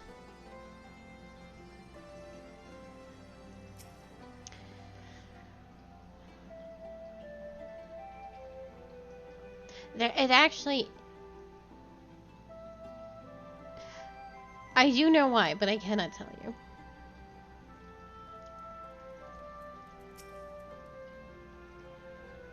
But it is... I will say it's definitely, like, a way to keep Lise out, but it's also, like, the reason why it happened is actually pretty fucked up. But if you remember this line of thought later, we can talk about it. Never have I encountered such a phenomenon. Oh, I already talked to you. I'm trying to talk to Alize, who's once again hidden by the car. Alize is eager to rendezvous with Urianger. Urianger agreed to meet us at the Rising Stones. If any of the others heard the voice, we'll find out soon enough. Because if it was all the Scions, there's more than just us. There's Arenval, there's Hoary Boulder, Convenet, Royal. So, there's many, many Scions. Good luck. I should be getting back to the meeting with the Elder Seedseer, but if there's anything I can do, anything at all, you must let me know, alright? Promise me.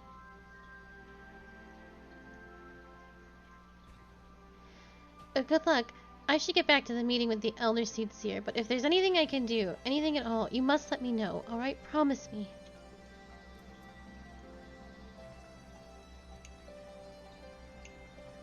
Right, let's be on our way.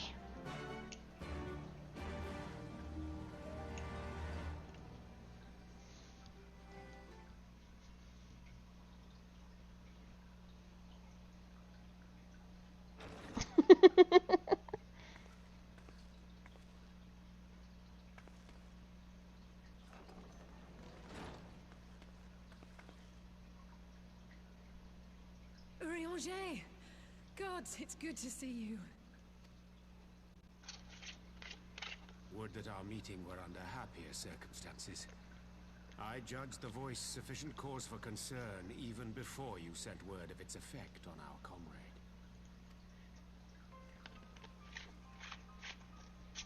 You heard it too, then?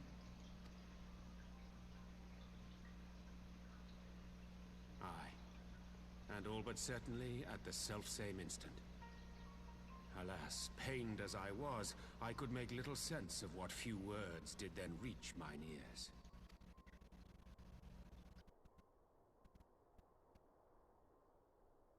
Who do you think is responsible? Could this be the Ascians doing? That I cannot say. Not when so little is known. Ere I indulge in speculation, I would examine Thancred with mine own eyes. To Alamigo, then, without further delay. One other thing. During my visit to the Far East, I observed a strange phenomenon. Thou referrest, I presume, to the localized reduction in etheric density. Well, that spares me the trouble of an explanation. Yes. I noted precisely that at two apparently unconnected locations. I take it the phenomenon is not limited to the Far East. Indeed not. Of late, our agents charged with surveilling the beast tribes have spoken of little else. In every corner of the realm, they tell of places in which the ether hath grown thin. Naturally, my suspicions first turned to primal activity, but the areas thus affected betray no evidence of summoning. I must confess to being quite perplexed. If the same phenomenon is being observed in multiple locations on opposite sides of the world, we may safely discount regional factors. Needless to say, this warrants further investigation. Indeed. I shall make it my task to... I genuinely can't remember if this is a plot point that gets resolved.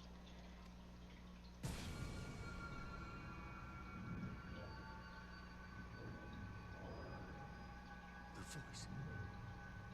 It calleth to me once more.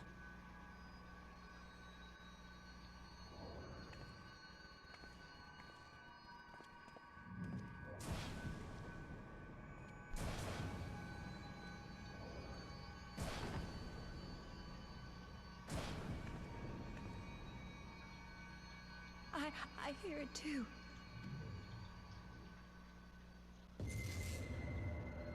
Only you. Only you.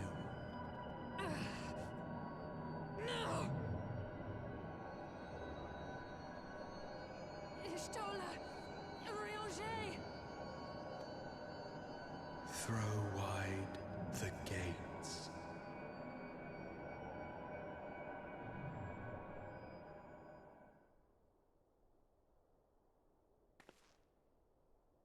No. No, this can't be happening!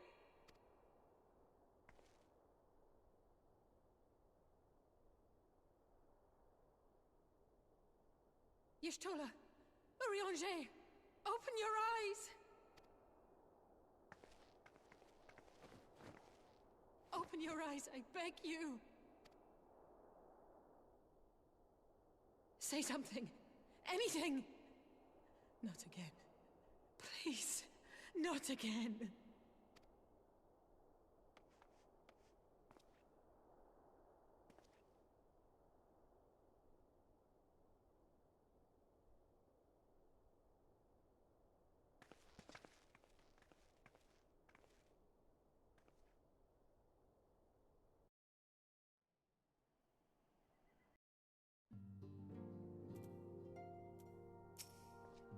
This is an unprecedented predicament for the Scions, but we must remain strong. The least of us most of all. It cannot be discounted that Mistress Kryle has heard the voice as well. I will ask Tataru to send word of what has come to pass. Oh, Kryle has also heard the voice. That is something I did not know. Confound these old bones, useless as I am. I should have been the one to be struck down. Ochor, sister, and I will take turns to keep watch over the slumbering Archons. We'll not leave them unattended for even a moment.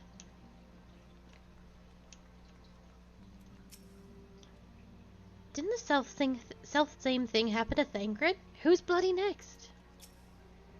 We had spoken earnestly of doing more to ease the senior Scion's burdens, but not under these circumstances, nor less so soon. I hope I will be equal to the challenge.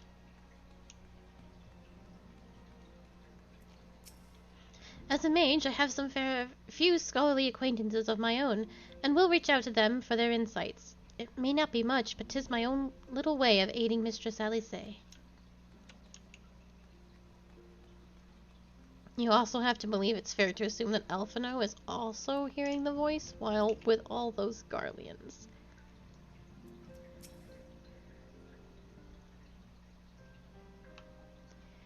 Forgive me, that was an unseemly display. It happened before your very eyes, my lady. None here would have behaved any differently.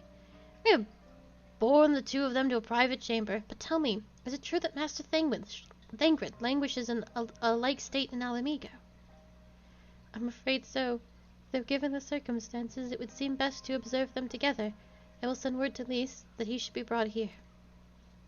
Take heart, my lady. The world is full of scholars and knowledgeable folk of every persuasion. Someone out there is bound to know what ails our comrades, and how it may be cured. Thus we will rouse them, no matter what. That we will, Hori. That we will. But first things first. Our comrades will have questions. May I ask that you explain the situation to them? I must attend to a private matter.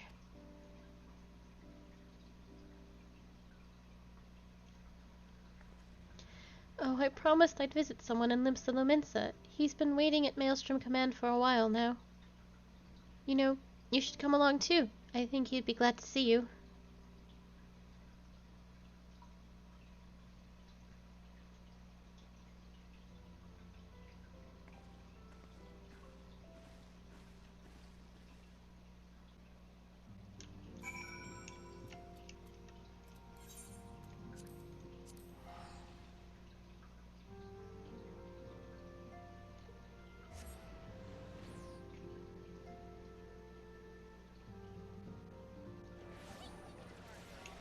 Maelstrom Command.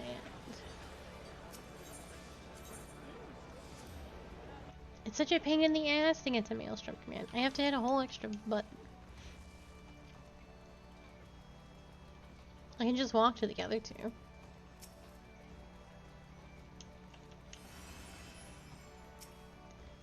As you probably guessed, it's Gabu we've come to see. The private here will bring him out to us. Ever since the Maelstrom took him in, I've tried to visit as often as I can, and after what befell our friends, I was taken by the urge to visit again. It's difficult to explain.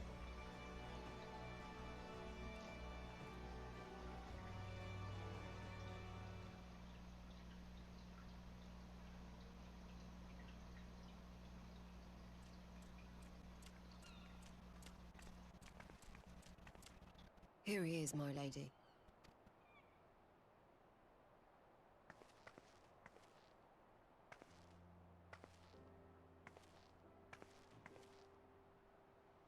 Gaboo, it's been too long.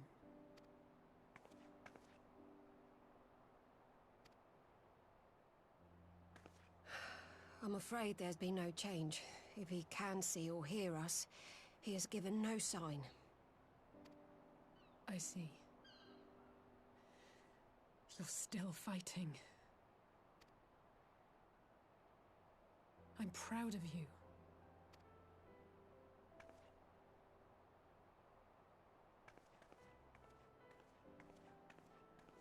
We promised that we would come and visit you together, didn't we? Alphino and I. I'm sorry that we haven't managed that yet. You know, with the three of us like this, does it not remind you of that night? Of the stars beyond count twinkling in the heavens? I was feeling pretty low back then. Powerless. But I knew that my brother was close by if I needed him, and that the others would be waiting for me back at the Rising Stones. Not like now.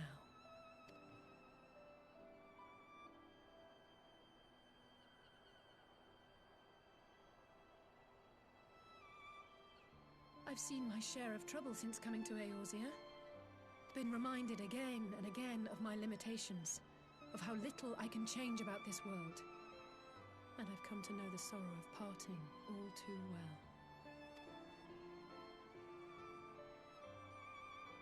But to have the people I hold dear struck down before my eyes, and be powerless to help them, that I cannot bear.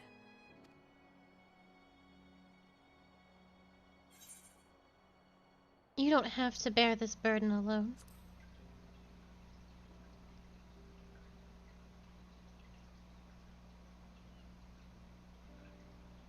No, I don't. You're right. It's pure arrogance to imagine I can solve everything by myself. You'd think I'd have learned that by now. Thank you. I don't know what I'd do without you.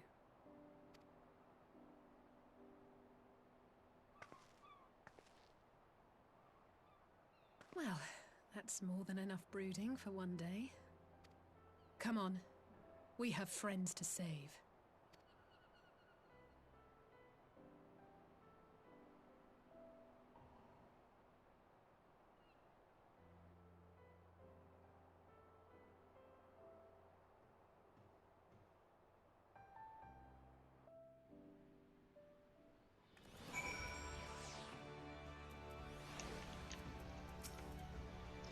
Let us return to the Rising Stones and take it from there. Thanks again for agreeing to come. It meant a lot to me.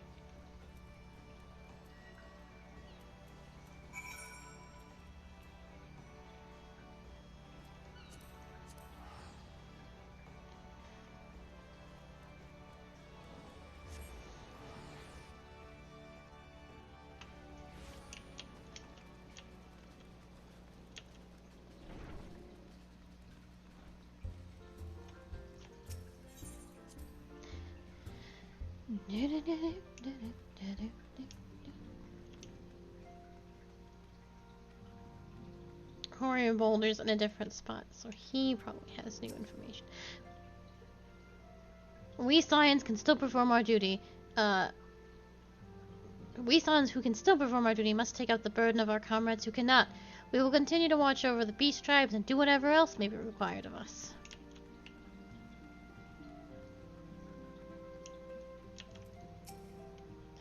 I did thinking on the way back, and I think Horia is right. We need to seek outside help. Ordinarily, we would turn to our own experts on such matters, but they're among the stricken. I will begin by reaching out to my rat guilds and research institutions here in Eorzea. Additionally, grandfather and Linfilia had a wealth of connections between them, and I mean to explore those avenues too. We will find a way to save everyone, mark my words. Much and more can happen in recent days, some of it for the good, some not so. But all around me, people continue their fight.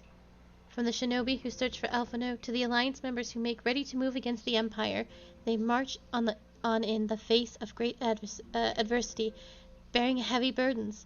Everyone is playing their part, and so must I. You have your own part to play, I know, and it's bigger than most, so I won't keep you. Just promise that you'll visit from time to time, and I promise I'll have good tidings to share with you when you do.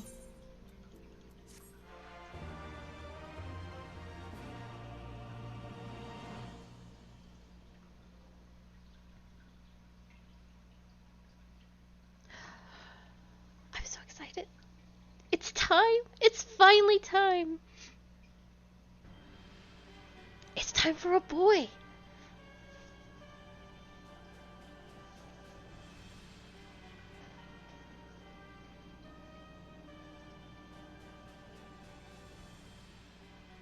The Populares no longer present an obstacle. Now is the time to bring the Empire's might to bear. A word from your radiance is all it takes. But one word, and the Imperial army will fall upon Alamigo as a pack of bloodthirsty wolves and tear that feeble nation apart.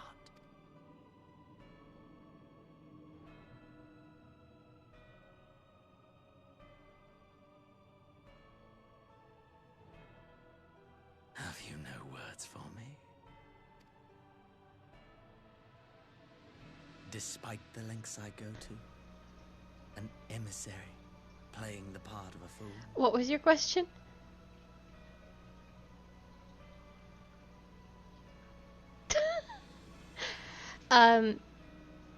He might have gotten a slight model upgrade.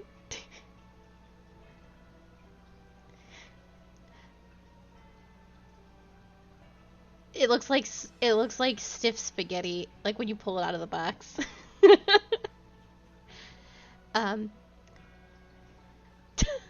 He just looks so damp. I will say this: the person inhabiting Xenos' body does make minor adjustments to his vessels so they look less dirty. He may have washed Xenos.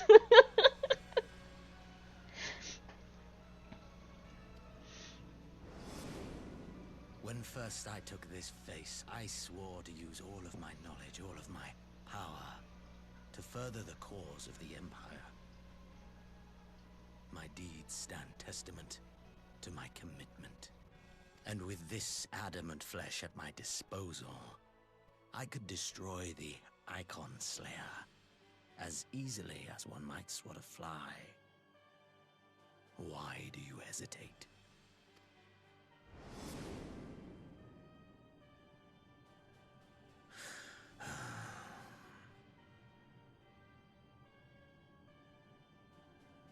Our enemy is resourceful. Though victory is certain now, it will not remain so indefinitely. Deliberate if you must, but be quick about it. We'll speak again when you have unburdened yourself of doubt. Until then, I take my leave, Father.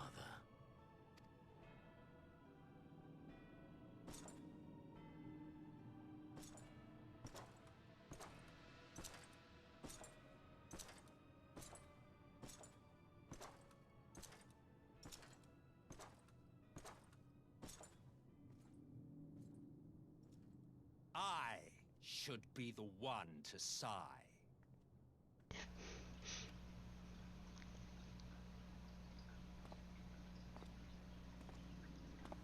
I played my part to perfection. I had earned my rest, and then, thanks to La Habrea's crowning act of idiocy, our favorite emissary sees fit to summon me back.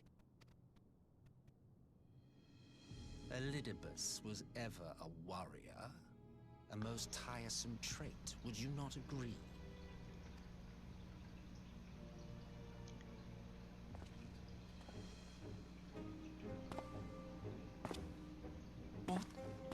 Have you no words for me either? No matter. I've long grown weary of this mummery. Now, my dearest grandson, let me remind you of your place in the simplest of terms.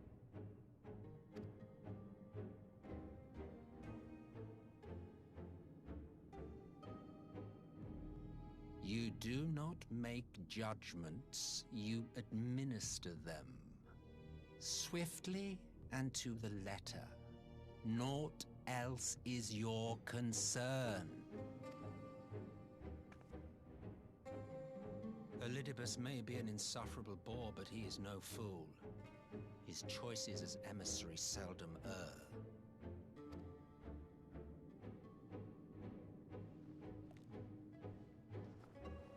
If aught threatens the balance twixt light and dark, it falls to you to remove it.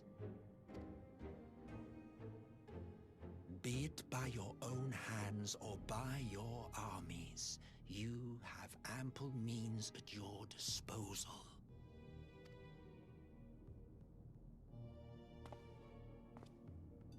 That is why this empire exists, why I built it.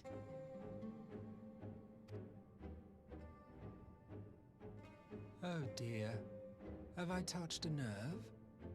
You always were an easy one to read. I pity you, I do. As they say, ignorance is bliss. And I know how much happier you would be not knowing the things you know. The founding father was an Ascian, and he created the Empire solely for the purpose of sowing the seeds of chaos.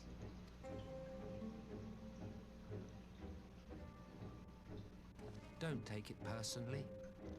I merely do my duty. To bring about a calamity requires no small amount of power, and there is no surer way to obtain such power than by collecting powerful pawns.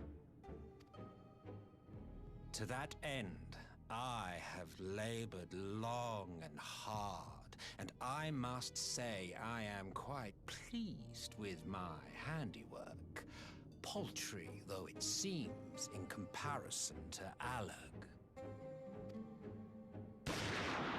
Oh. There he goes.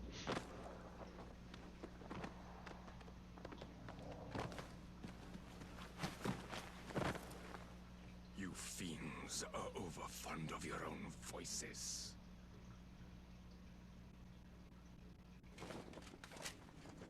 Mark me, Ascian.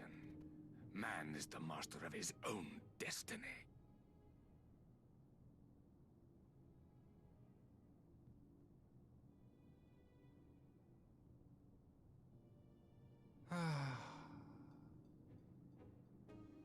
Such a waste of time and energy, both yours and mine.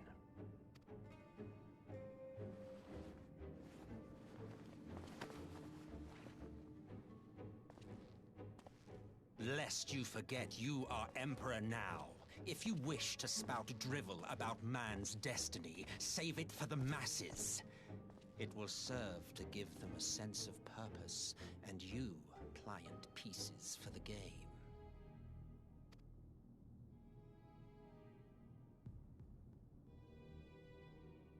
Oh, do stop sulking, boy. You, of all people, should understand. Ours is a struggle to restore both mankind and the world to their rightful state. Viewed thus, our goals are one and the same.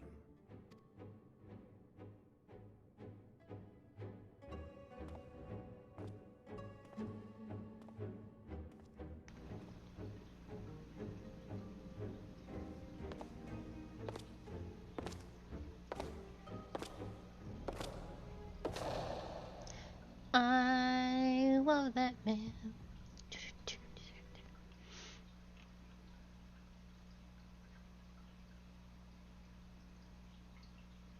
We'll talk about that in a second.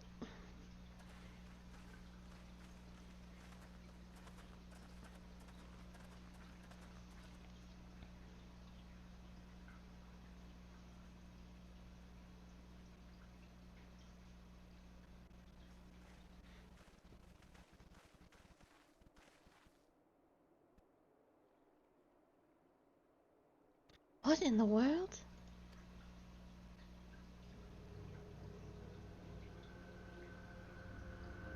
I love that Asian boy.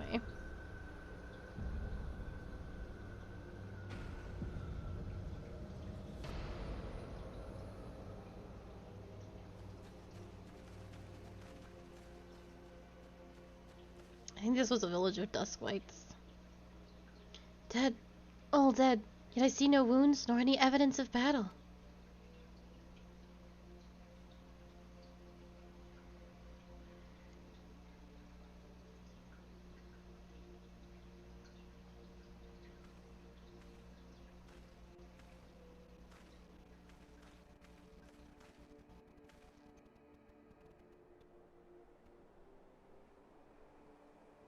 Damn them. They finally used it. The Empire developed an alchemical weapon in Garbania, a gas. Black Rose, it was called, and to breathe it in is to breathe your last. And that did this? I thought the project abandoned and its vile fruit destroyed, but naught else would have wrought such an atrocity.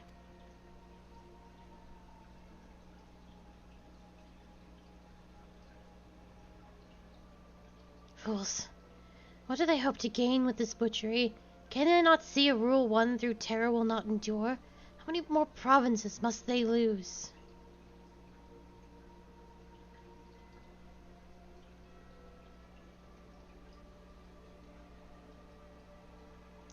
Nay, wait.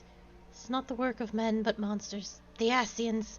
It cannot be a coincidence that their trail led us here. Their objective was never to rule, but to sow strife and discord.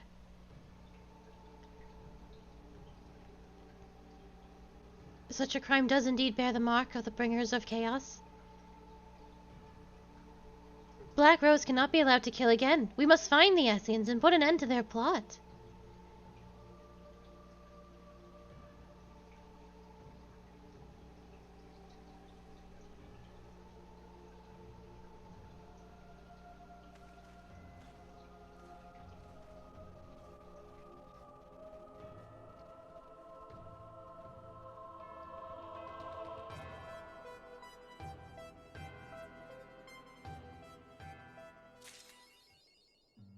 All right. Any questions, my dear?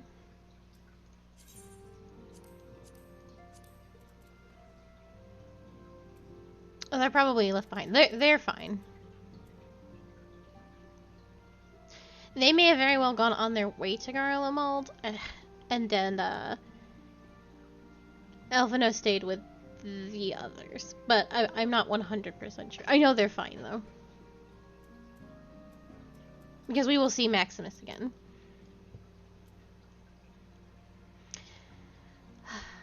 So, the big reveal at the end of this was that Solus Solsgalvis, who was the one with the one that was talking to Varys, though a much younger Solus Solsgalvis, mind you, is in fact an Asian, and has always been an Asian. And an Asian created the Garlean Empire simply to cause calamities. Cause a calamity, which they did do, which was the 7th umbral era or whatever. It was the moon that was the calamity. And you have Elidibus in Xenos' body, and yeah, and Varys is sort of between a rock and a hard place because he very much doesn't like the Asians, but they're literally all over his house. They are just everywhere. I will say that when this plot point first came about, I absolutely hated it. I hated that man. That was Solus Solsgalvis. I thought it was so bad, and I thought it was so stupid. I was furious, and I was in fact so mad about it that I was not looking forward to Shadowbringers. especially because some of the other plot points that get brought up were also things I did not enjoy. So I was like, Jesus pieces, this is gonna be miserable. But the whole thing really did win me over, and that Solus Galvus Ascian is my favorite character in the entire Final Fantasy franchise in general. I think he's brilliant. So, have faith. I don't know how you feel about it.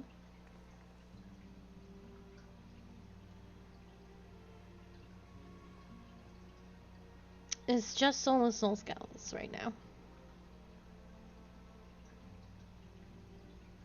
He has an Ascian name. We don't know it yet. As of right now, he is just Solus Galvus. You are a little bit ahead of the game. Don't even worry about it. Yeah, I know. We have not. That is a spoiler. I need you to stop. Just.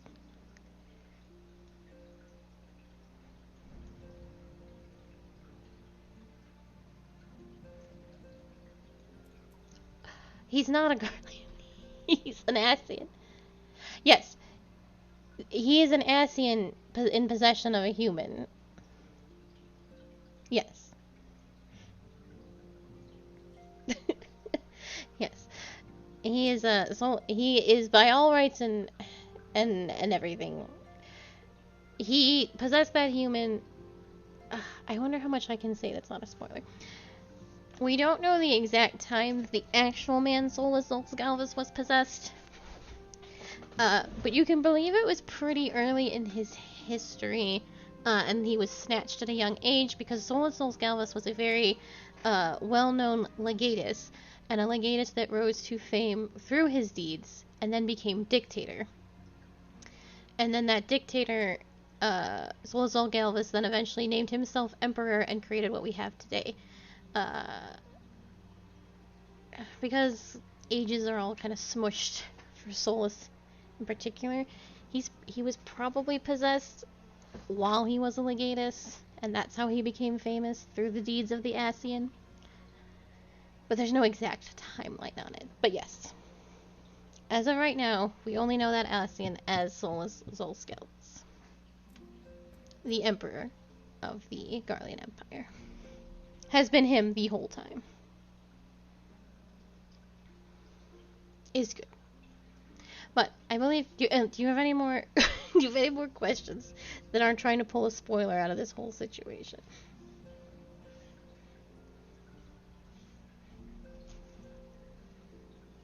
Nope. That's not an Ascian. Emmerich is not an Ascian. Alright. Well then, we are going to call it here because there's not much time to do anything else. Next week we'll do the rest of Omega and the rest of Hildebrand. I'll probably do Hildebrand first, which gives Q some time to settle. And then we'll do Omega, and then if an Ascian took over Emmerich, it would be very tragic. Oh, and we have to do the trial. So we have to, with Genbu and everybody. And Byakuya. And we might be able to start 5 or 4.5. I don't think, because 4.5 is split. So probably we'll try and cram that all in. Depends on how long things take. So we'll have 4.5 and then 4.55 on Sunday. And then we'll wrap up as much as Stormblood as we can. But yeah, so that is the plan. So we're gonna cut it a little early today, which makes up for all the time we've gone very, very over. Are you excited to go to Shadowbringers? It's close. Shadowbringers is very good. I am also looking forward to Shadowbringers. So, but thank you so much for being here. We will be back. I am off on Monday, but I will be back on Tuesday with 2 new games: Wild Arms at 2 p.m. EST and Omori at 6 p.m. EST. And that will be our Tuesdays, Wednesdays, Thursdays. For right now, I don't know how long a game Omori is, but it should be. We'll have to play something else between then and Endwalker. We got 2 months till Endwalker. 2 months, I think, exactly. Omori won't take 2 months. But thank you so much. We'll be back with more Final Fantasy if that is all you're interested in on Saturday at 5 p.m. EST. So I hope to see you all there. Others have a very, very lovely evening, and we will see you soon. Goodbye.